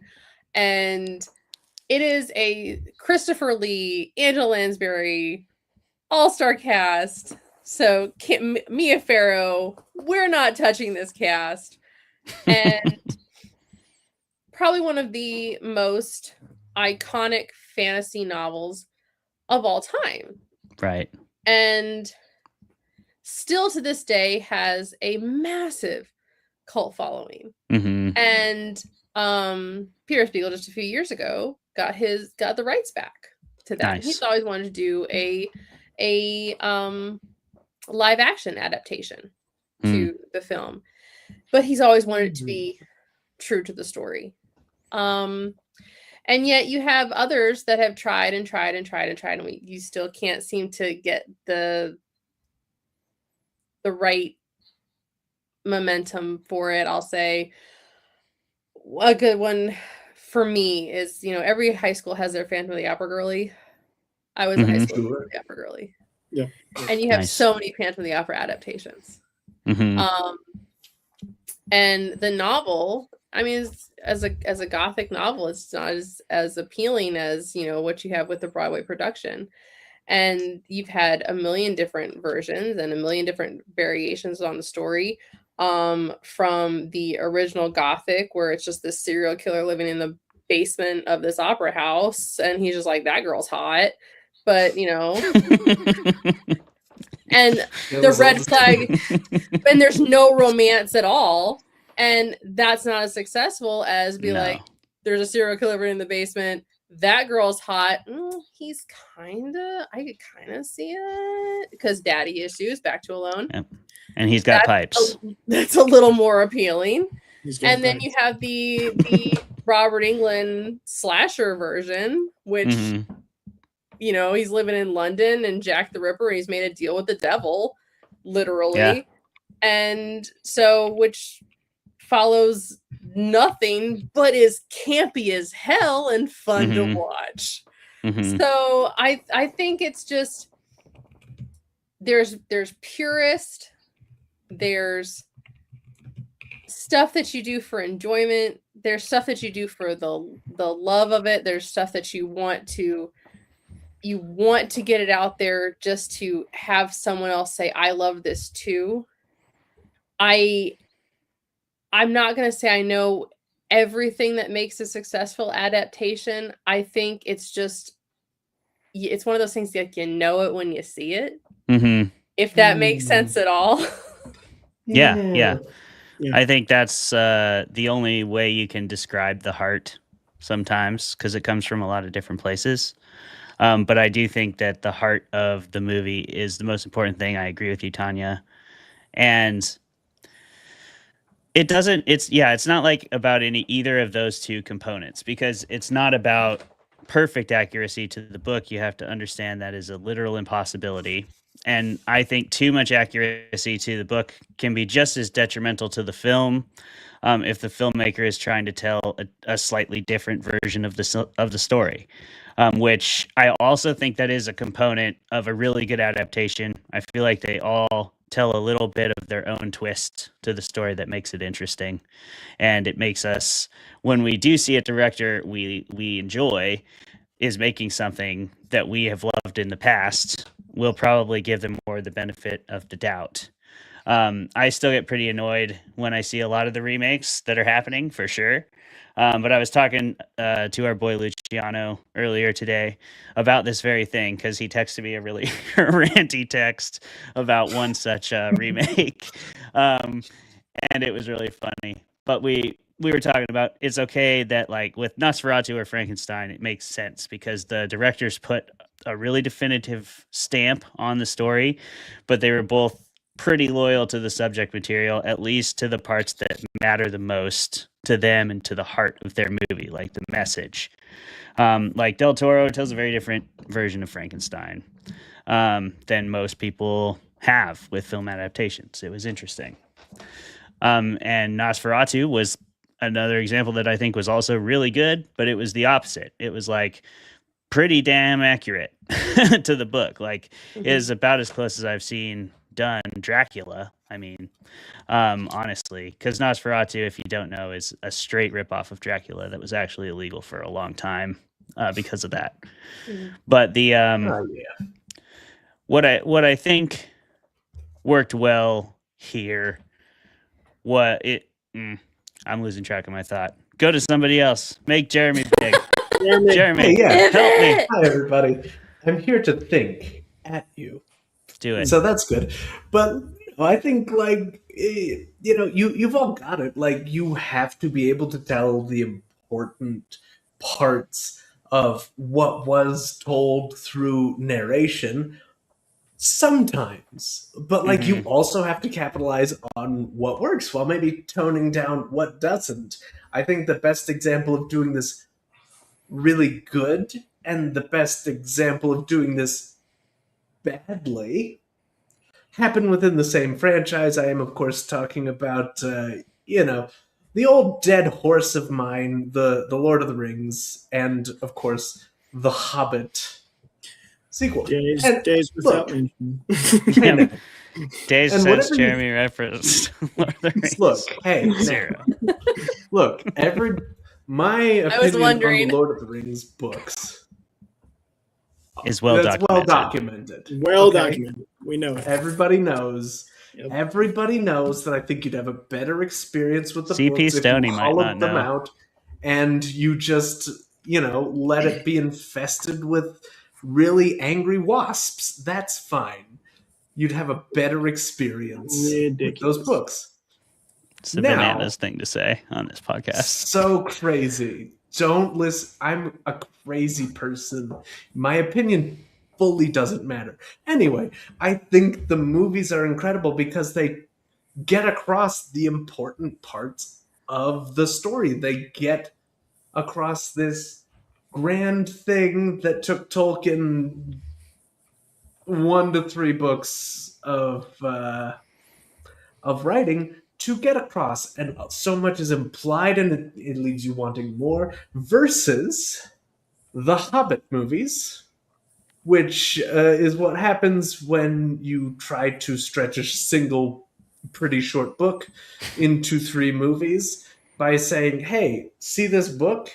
It's the script. Yeah. As And then Bilbo we'll add some famously more, said, too. that's butter Yeah. scraped over too much bread right there. Except it's not the script. They literally added so much. Yeah, it's They like added so much shit. they're saying, like, hey, that that's orc the isn't script in for there. 3 movies, and they're like, Can we roll the clip so of not C.S. Humble singing Tom Bombadil again? Please. I love your We don't have that enthusiasm, Tanya. capability yet. No. don't have God, that I wish. Jeremy, do you see it right Tanya's here? coming in here hosting. Roll the clip. Oh, that's good. That's good stuff right there. Do you Hey, That see? is awesome. I don't my have hate for Get in people that love the books. I have confusion, but I have that anyway. So that's. But I love I and Lego. Obviously, I So mean, good. you saw I love my Lego. I gotta know. ultimately, Tanya. Lego rips, dude. Tanya, while we're talking about this, I gotta know. Because I have become a little more on the fence. I love the movies. I don't know how I think of them as adaptations, because I do think there's a little bit of the heart that gets lost from Tolkien's vision. Okay. What do you think? How good of adaptations are Lord of the Rings? For to? which? Lord of the Rings or The Hobbit? oh my god, Lord of the we're Rings. go- We're we're not diving talking- in right now. We don't talk about the Hobbit. We don't talk about the God, Hobbit. God. Let's. We don't Please, talk. let's The book is Let's great. not talk about The Hobbit. Let's The not talk book about is The Hobbit. great. Adaptation. I think they're wonderful adaptations. Especially for I'm like, Sorry, that was my phone. was not me. I was like, that is not my dog. My dog sounds much more scary than Oh, well, there you go. Sick. No, I do. I think they're wonderful adaptations. Obviously, you have to account for the greater world that Tolkien intended there to be, and obviously you have to cut for time, especially when it comes to, I think, the bridge between the Two Towers and the Return of the King. Fellowship, I think, is almost like note for note perfect, but I think they're fantastic. I have no complaints. Anything that was cut, I'm probably gonna see, this is one of those times I'm gonna get canceled on the internet. No. But no, anything, genuinely anything that was cut, I think is perfectly fine. because we have the extended editions, and so we can all live in relative harmony. So because I have the extended editions, and so I'm fine. So, but yeah, we don't talk about the Hobbit, which I can still enjoy and recognize that it's not the freaking Hobbit. Yeah. So let's call it something else. This is just, I don't know what the fuck this is. We'll This call is it just an Steve. I adventure don't know. happening. I can enjoy it and be like, this is still, I can just watch the Rankin and Bass animated one and be happier. There you go. See? Yeah. You've got That's that very true. already. You do any of you remember the video game on GameCube? The video game of what? The Hobbit. The Hobbit. That game was GameCube- Of course sick. I don't. That game was awesome. That game was sick. Like, it was Yes. awesome. It was awesome. Get a GameCube on eBay and find the Hobbit. video game. GameCubes are like $400 now. Okay, Yeah, so maybe don't do everybody knows they rule. You can't get one. They're hard to I get. I only tangented us with the Lord of the Rings because I think you said something I really appreciate, Tanya, of I can enjoy it. It's been weird. I've been on a journey to read more of the classics, like the canon, whatever that means. And I've found the more I like dive into them, the actually less of a adaptation purist I've become. Like I've read the Iliad twice now for teaching it, and I recently revisited Brad Pitt's Troy. And I had a blast. Troy is fun, dude. I don't had get- so many, Come on. so many problems. I will die caping for Troy, though. They butchered Menelaus. That one pissed me off. I was like, how is he a villain? He's a good guy. Got a good He's- soundtrack. Oh, great soundtrack. come on, The dude. Hector The Achilles fight battle scenes are is one of sick. the Josh coolest- Groban's on that soundtrack. Yeah. Oh, yeah. How He's can raising you you hate up. Josh Groban? How dare you? So I don't know. I'd love to follow up on that. Of like, where are you guys at on the purist spectrum? Do you think? Because I feel like I'm in the middle. If it's too bad, where it's like doesn't even seem like they read the thing, I'm like, okay, get out of here. But I've kind of become more of a person where I'm like, you know what? If it's well shot and I had fun, sure, why not? Like I just have to, like you said, Tanya, accept that this is not the thing. Yeah. But where's everyone else fall? Jeremy's muted himself, and he can't even take it. Go ahead, Jeremy. Hey, look. Who let the dogs What out? I think, and of course, I've never been a purist about these sorts of things. Like, a good story well told is always going to be a good story well told. Now, sometimes to do that, but when you're getting into adaptation, things have to be cut, moved, repurposed, whatever. Like, you don't always get the pure lightning in a bottle, everything is pitch perfect and exactly what you're adapting as the movie Speed Racer. But Days since 0. Yeah, 0. It's 0. Hey, it's perfect cinema. But like, and I've said this before, and it hurt Travis personally for me to say it, but like when you're adapting something, the source material, like people having familiarity with it can't really matter. You have to tell this story like it is the first time this story is ever being told, because for most of the audience that is coming to see it, read it, be a part of it, it's 100% that. It is their first introduction, and if you leave them wanting more, wanting to go in deeper to this world you've set out before them, that's there for people to get into. Like, it's that way with The Lord of the Rings. Even if you watch the extended editions, then you get then you go read the books, you get all the flippin' songs, all the Tom Bombadil that I don't care for, but so many people do. Or you just go watch Rings of Power. There's a couple different types of people out there. I guess you could Be do going. that if you had to, like if somebody had a gun to your head, but I think characters Will matter Lord of so the- much. And to bring it back to Project Hail Mary, of like, I think that's something that the movie got so right is like Ryland Grace is Ryland Grace. Like he is 100 like page to screen, different types, same guy. Like what's her name? The German lady. I can't remember her name. Sandra Hüller's character is the same book to movie. They show that in different ways, but I think that's where Jeremy, I would. That's the only place where I push back is like when characters get completely changed. It's a little hard for me to accept that as like a book fan of like Wheel of Time is one of the most glaring examples of like Matt Cawthon screen is not Matt Cawthon book at all. and that is Travis's favorite character.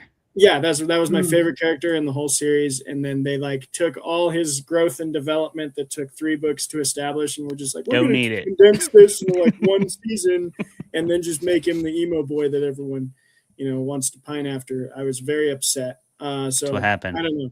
That's an interesting part. And I think Project Hail Mary, like Ryland Grace book is Ryland Grace screen in different mediums. I don't know. Do y'all agree? No, I agree. The Ryland Grace, like Grace is Grace. Like there's a direct translation, I think, from this. And like I'll look at one that's upcoming. Clayface, which is coming out. So Flanagan's Clayface, which I'm super excited about. And This Bee Just Won't Die was partially inspired by Batman the Animated Series 2 characters, Clayface and Calendar Girl.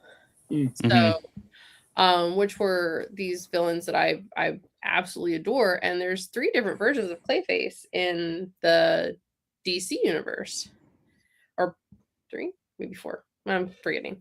But this particular film, I'm really interested in seeing how Clayface is adapted to the screen, and how I know which variation of Clayface that like Flanagan is adapting, but I'm really curious at how they bring the trauma of this character to the screen as a horror film without like Batman, because it's his trauma and his narcissism and his like the grief of this character that I always found so incredibly compelling. That's what I want to see adapted. Right. So like that's the material that I'm so interested in. And that was more from Batman the Animated Series than ever was from the comic books. So that's what I want. That's what I'm curious to see about. So like even that translation. So yeah. That was just Batman the Animated Series' move. Is just like, hey, what if we put tons of thought into this throwaway villain of the week? Yeah. Dude, that series is and then I'll ask another question, but that series is the epitome of a thing that is like my hill to die on, is that we should make the best art for our children because they need it the most. They're the most impressionable. Like we should not be making, there's so many people that are just like, oh, it's just a kid's movie. I'm like, that should mean it's better. It's for kids. Exactly. I am like the unofficial, like official advocate for middle grade horror, and like everybody constantly hears me screaming about middle grade horror at online or at StokerCon. Like on my panels, I was like screaming about middle grade horror. Yes. So because good, guys. Because honestly, kids need it. So. Yeah. I wanted to answer the question first. Can you repeat the question? No. Which question? We've kind of gone like 3 different alleys. I agree with Jeremy. I was just kidding. I agree with Jeremy about the not being a prerequisite, and I do think that if you need to have read the material to understand the story, that is the mark of an adaptation that I think it will be hard to like bring people in and invite people to want more. I honestly felt like, and I've said this before, 0 days, that is something that like happened to me with Dune. I felt like if I hadn't read Dune, I would have been fucked in that movie, because the information is just like crammed and it's not super explained if you just do one watch. I'm sure they mention everything they have to mention, but that's not the same as explaining it. Which is like another thing that's like in Wheel of Time. They just kind of mention a bunch of stuff, and then because it's a long show, we're like, oh, I'm sure that'll get better later, or I'll understand that later. But then you just kind of don't. It's like, nah, don't worry about that. Don't worry about that until the final boss battle of season 3, and then the power will happen again, and you'll realize Rand knew it all along. It'll be fine. Yeah. But I feel like that's something that Hail Mary definitely does not do. Now, see, what you do with the Dune movies is you watch them with me and Megan for the first time. She'll pause Sure. it every 10 minutes or so, make me explain it, and I haven't read any of the books, so you'll be good, man. Jeremy, do you know how that is much one way I to would- do that. Do you know how much I would lose it? Oh, sorry, my dog's counter surfing. I would lose it so much if someone paused a movie every 10 minutes. Oh. I would too. I'm not doing I that. would too if Unless they you're that weren't person. such good conversations. You're a topic guy. You'd love it. Come over I'm for a a movie topic night, guy Travis. after the I dare movie. you. The movie must Fucking finish, dare and then you. we will topic it. No, you have to just like you do. You know, you have to realize that it's not the same experience. You go to Yeah, Jeremy's house, you're essentially going to like an improv mystery science theater, and you're doing it with your friends. And sometimes Yeah. those movies are fun. Yeah, fair Yeah, enough. bro. You know, Sometimes you watch Speed Racer. Clay, I I mean- like what you brought up about over explaining, because this is something I'm very interested in talking about with you writers. Science fiction and science in film. I feel like people rag on exposition a lot unfairly, in my opinion. I think exposition can be used incredibly efficiently, and I think science fiction is one of the times when it happens. Especially in a movie like Project Hail Mary, where it's like you need exposition. You can't just like show him doing science and expect me to know the science. Like, yes, my wife is also a biochemical engineer, but I don't want to pause the movie Don't know every the 10 science. minutes to ask her the questions. So and you have to know the science to care about the science you and do. the You have to character. know the science to care about the science. So that's sort of my question: is like, where do you see physical, like real science, tangibly fitting into stories?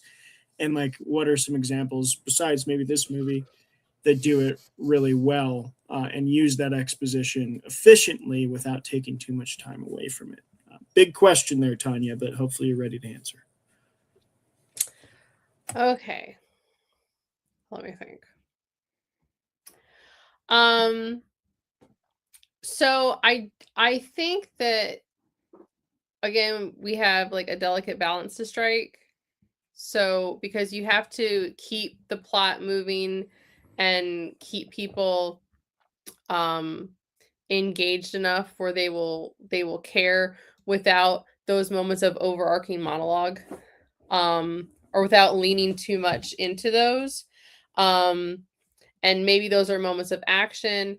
And honestly, and maybe it's because I mentioned it earlier, the first one that like pops into my head is Event Horizon.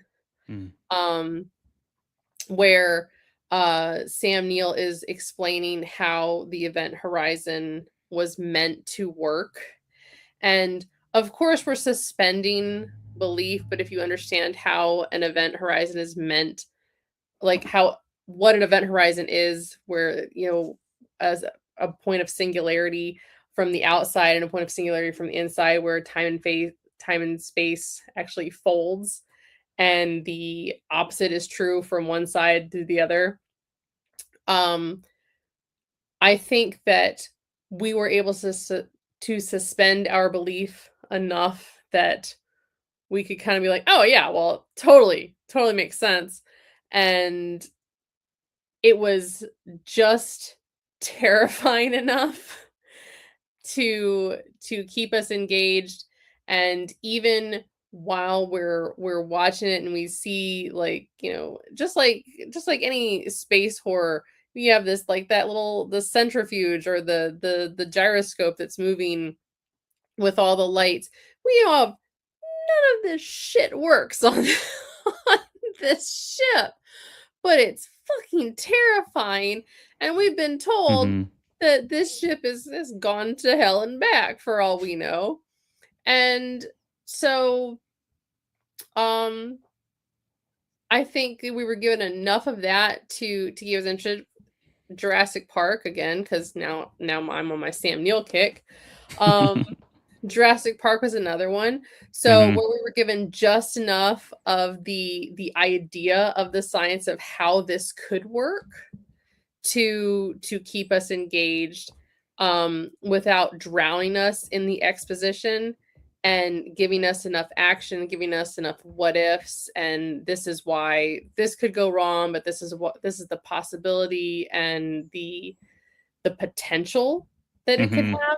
And I think that that's something else that you get from films that are science fiction, is not just the possibility of what could go wrong, but the potential of what could go right.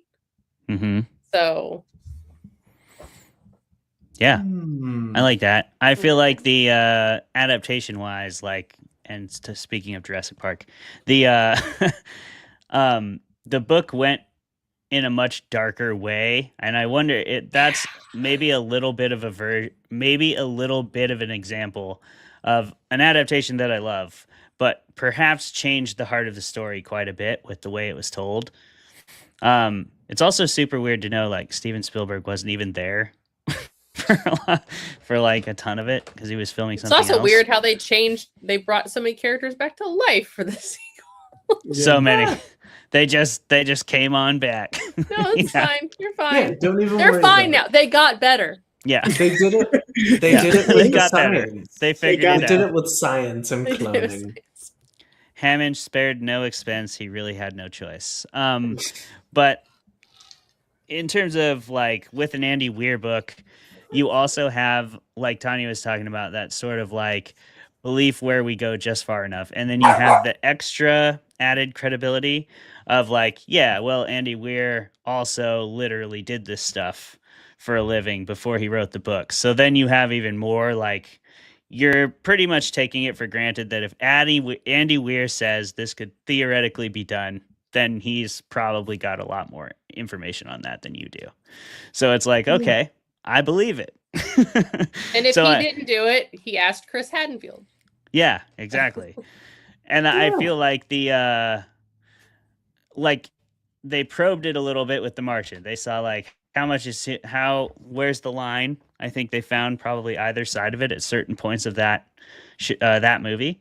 I loved every second of The Martian, but I think The Martian gave them the runway they needed to do a story that was much more character centric and, like, almost a comedy for, like, a big portion of the film.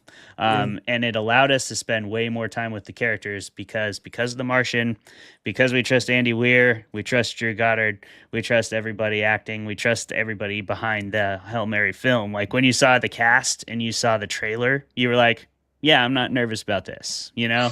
And I think book fans were stoked. They were like, that actually looks good. That's great. So they had this runway to spend more time with the characters and to tell us less, and I still think it totally worked. I think, kind of just back to what we were talking about last time, but it's all about, like, how good the story is. Yeah. And that story can come in a lot of different ways. I do think the nature of Lord of the Rings required a pretty deep knowledge of the subject material. Whereas, like, with The Martian, there's obviously a passion for it and a love for it, but it is one book against this massive trilogy with, like, more books that are written about the stuff in the books that was mentioned, like, for one page. And with The Martian, you have a single book. You have, like, a developing IP and a brand that people expect. They expect that sardonic, witty protagonist in a, like, do or die situation that has massive stakes. And, you know, in The Martian, it is in a lot of ways more of a story about one person than Hail Mary is. because he's trying to get home and they're trying to save him. Whereas Hail Mary, like, we're with the one character a long time, but the stakes don't ever feel like his life. The stakes feel like the entire fucking planet. So they swung for the fences on a lot of things, and I think they needed to cut a lot of the science to do that, and it worked. Yeah. And I mean, like, oh, go ahead, Jeremy. Oh, yeah. And I mean, and I did say this before, but like, as much science as they cut, like, you still get so much of this movie and with The Martian, where the science is something that that shines. It's like a crucial and on display part of the narrative. And I don't know if there's any movie that does it better than these two. Like, these movies explain the science without you already having to know what's going on. And they're not doing that really irritating thing where they're just kind of counting on you not understanding like science for the story to happen. It's really great. It's got this very unique balance to it. You know? Maybe? I don't know. Yeah. Man, I lost my train of thought. I had something off Clayton's, but it's gone. I do think Project Hail Mary does blend that. I think you made a mention of it though earlier, Tanya. Like, that was the one problem I had with they try and cram the whole Talmiba like development thing into like one scene of exposition, and I was like, oh man, because in the book that was like several chapters of like, oh, this is really cool how they're like evolving these Talmiba, and then it's like, oh, and it also could hide in the walls, and I was like, oh shit. And it was their poop. Yep. Like, it was their poop. It wasn't them. It was like that was what he was going to end up eating, and everything was their poop. Yep. I was like, oh, Rocky. Spoilers. Rocky. It's all poop, man. All right, Tanya, if you have time for one more question, I've got I a do. pretentious question of the week. Okay. Pretentious Hell question yeah. of the week. Pretentious question. Pretentious question of the week. This is one of my favorites I've come up with because it's about my boy, Aristotle. No pressure. Happy birthday, Megan. My Happy boy birthday. Aristotle defined friendship in the Nicomachean Ethics in 3 different ways: utility, pleasure, and virtue. He says the utility friendship is just utility. Like, it's when you have that has a really cool game system in their basement.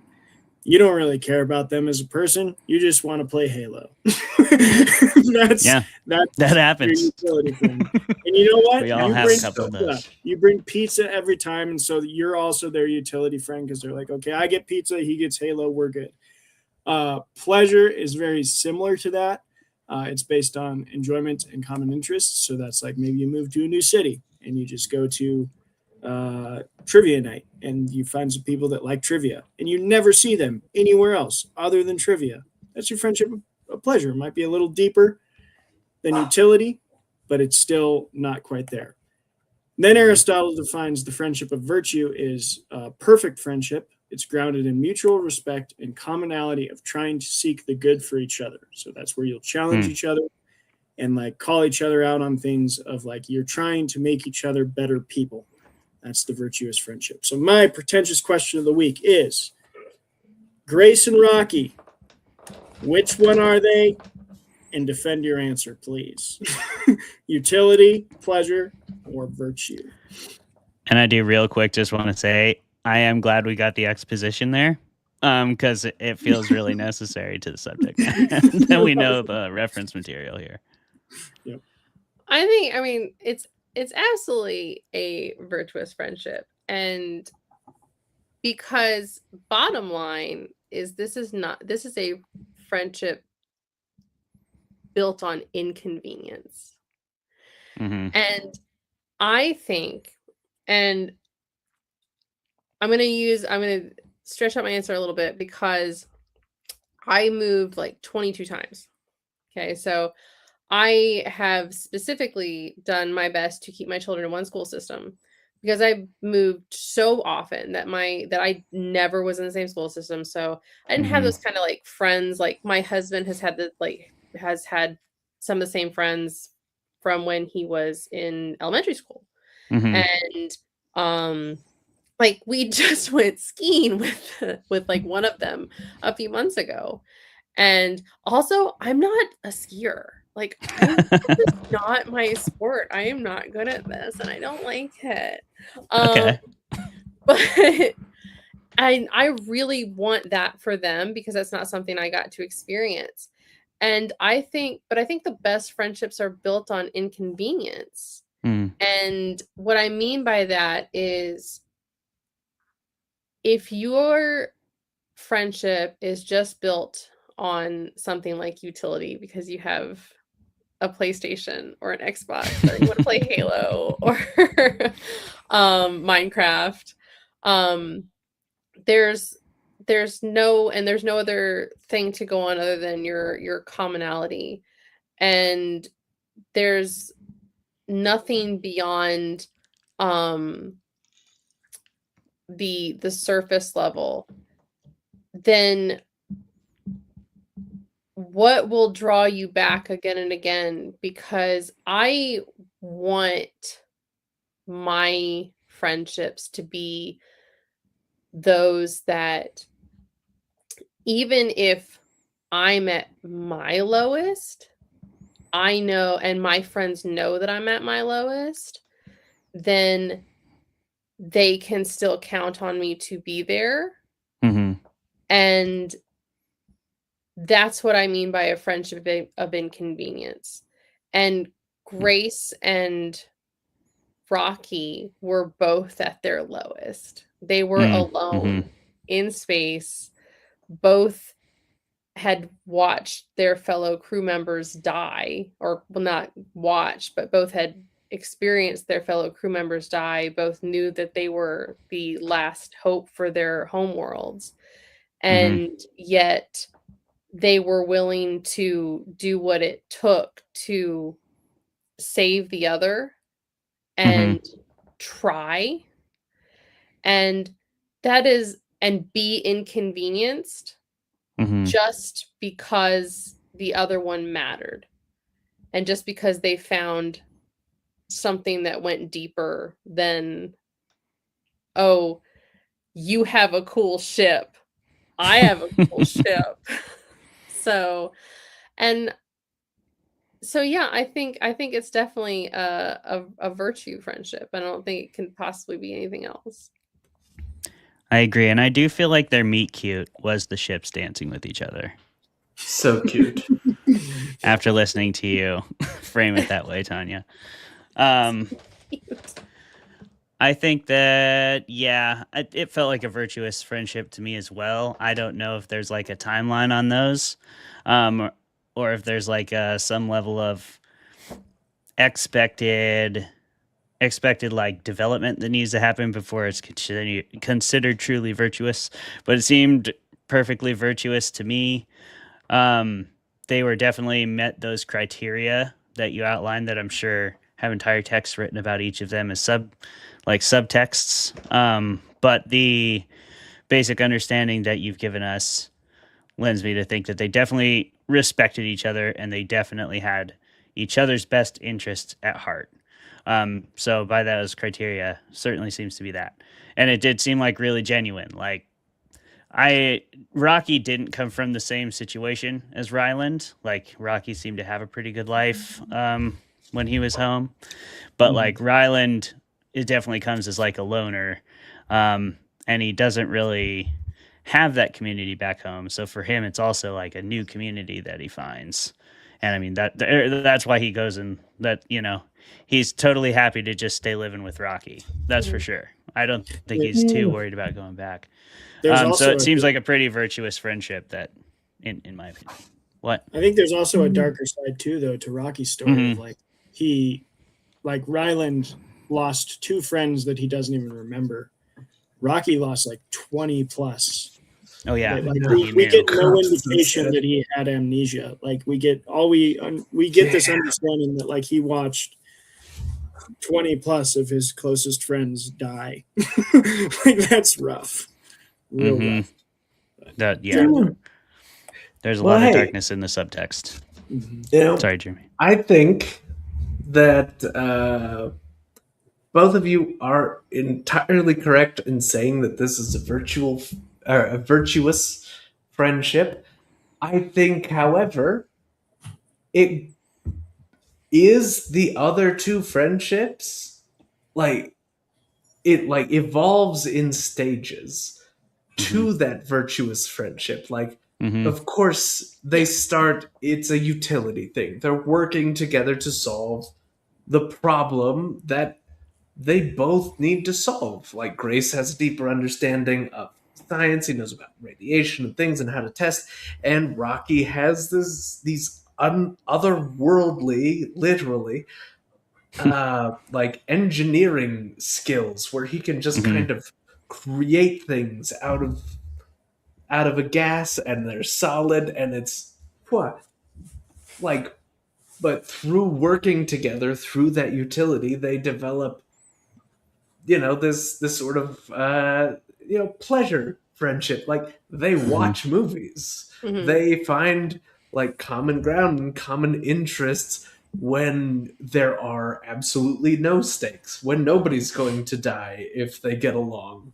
Or if they don't get along, and they just find a way to enjoy each other's company, and then through that it gets to the virtue, where Rocky will save Grace or call Grace out on lying to him about how he's just fully not expecting to survive.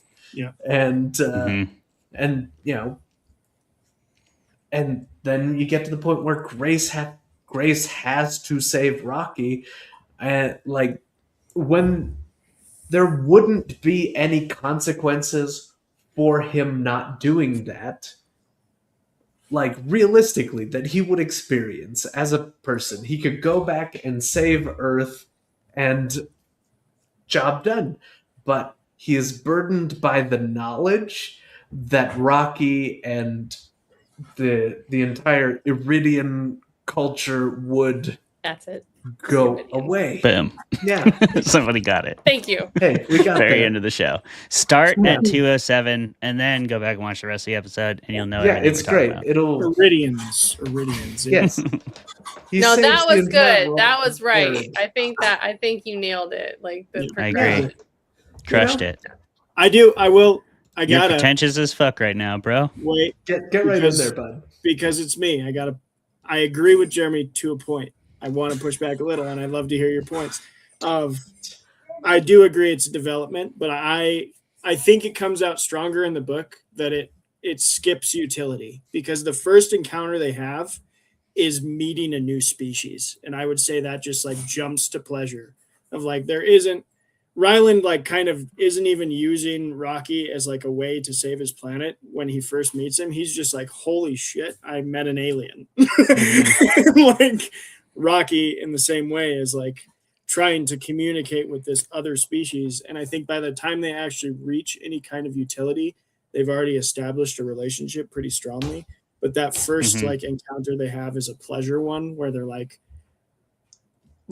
we want to meet extraterrestrials, and we're holy crap, this is a real thing. I'm not alone in the universe. I'm feeling this immense amount of pleasure. We're going to enjoy each other's company. We're going to try and learn each other's language. And I think that's it almost hops over. It has utility in it, but it hops over that. But I 100% agree with you, Jeremy, that pleasure relationship of just the immense joy of learning you're not alone in the universe, or fear even, eventually develops into that virtuous. I love the example you gave of Rocky calling him out on lying, because I think that's a good one of the things Aristotle points out about virtuous relationships is that, and anyone who's married, I think, can understand this, of a marriage isn't just placating to each other all the time. You have to be able to be hey, didn't like that. We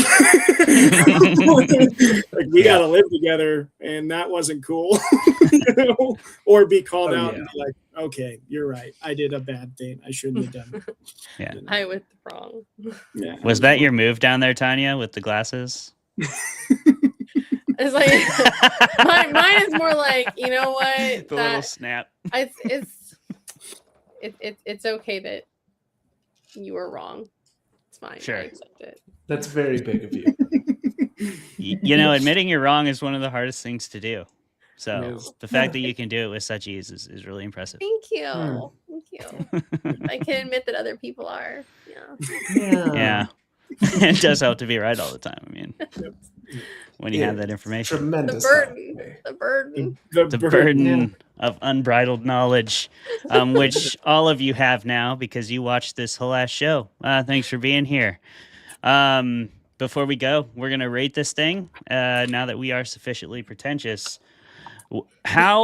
So the way we rate things on here, Tanya, to remind you, is how many drinks or whatever you prefer to consume.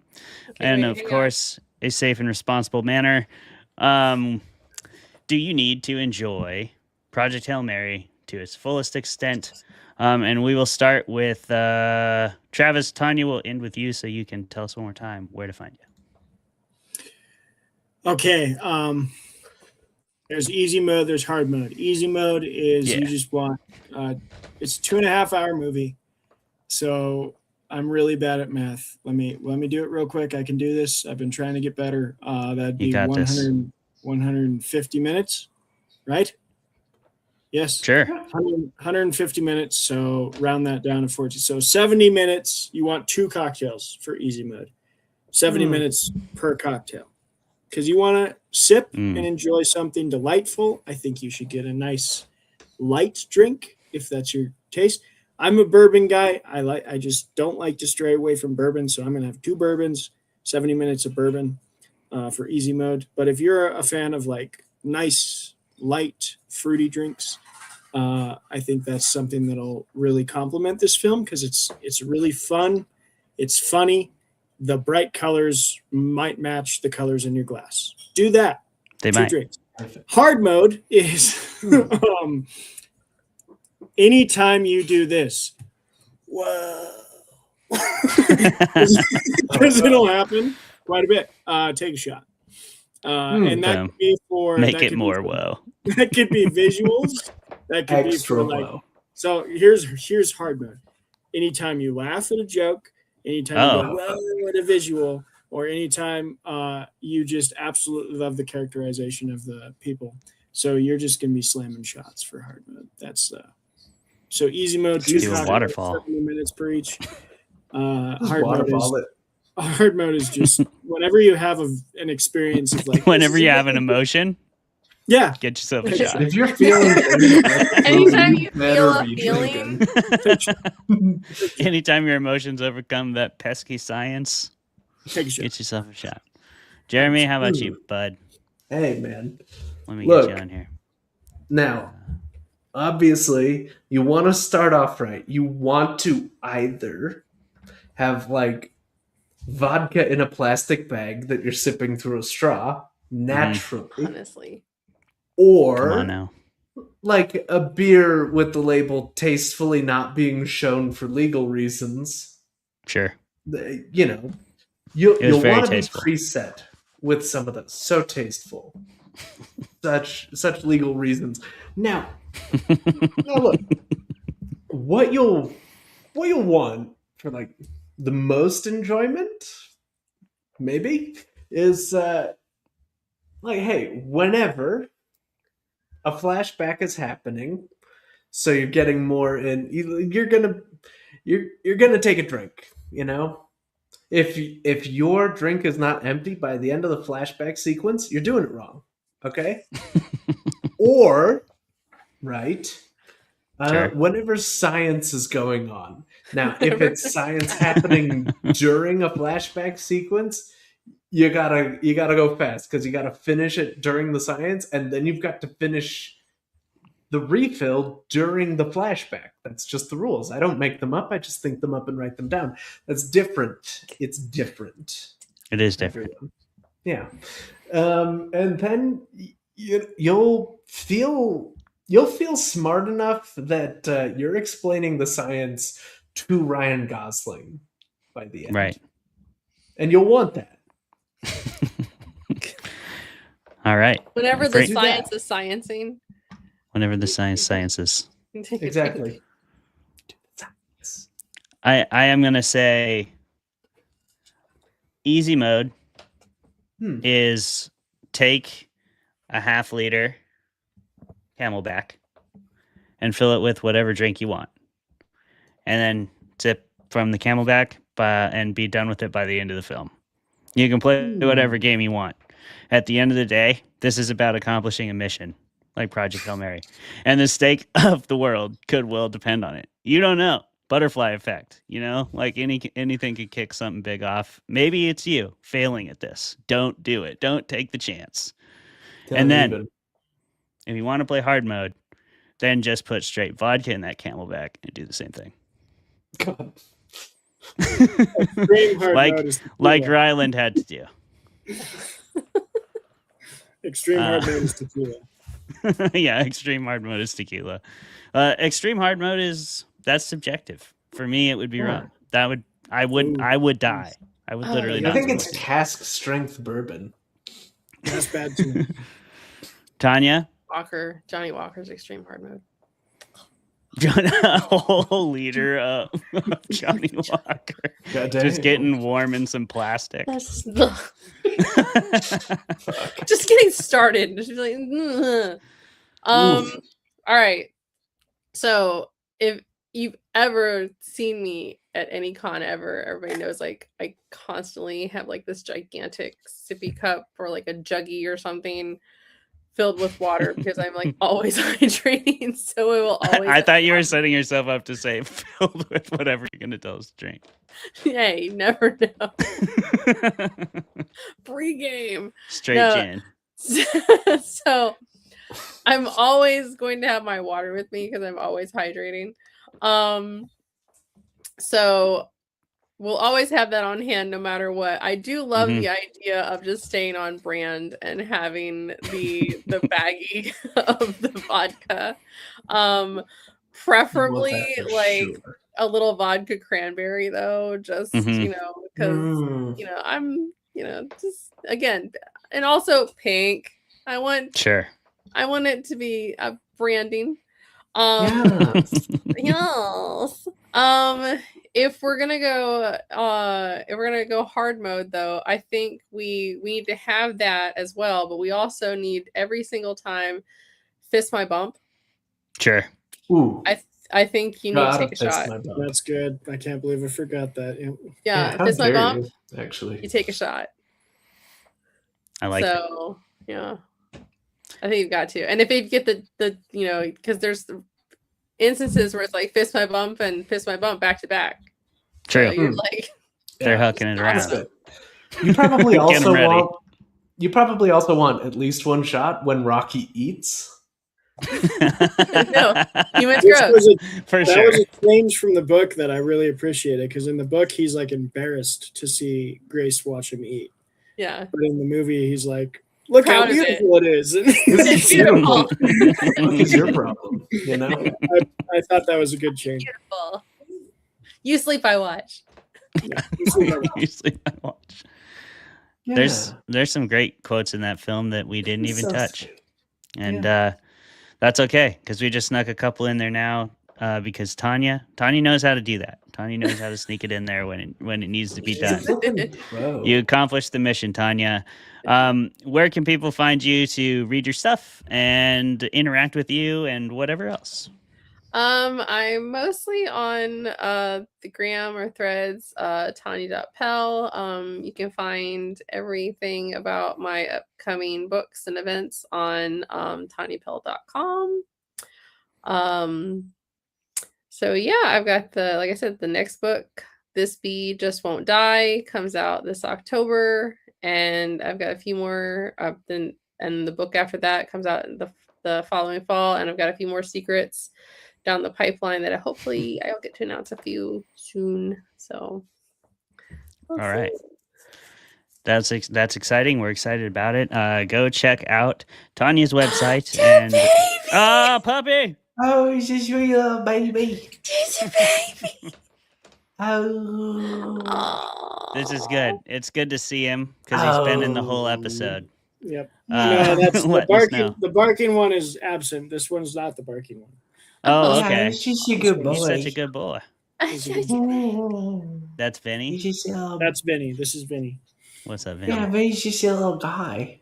Mine are upstairs in bed already. So Nice. If you want to do the undertone thing, you can hear mine screaming from outside of my office. It is in there. I heard it. Yeah.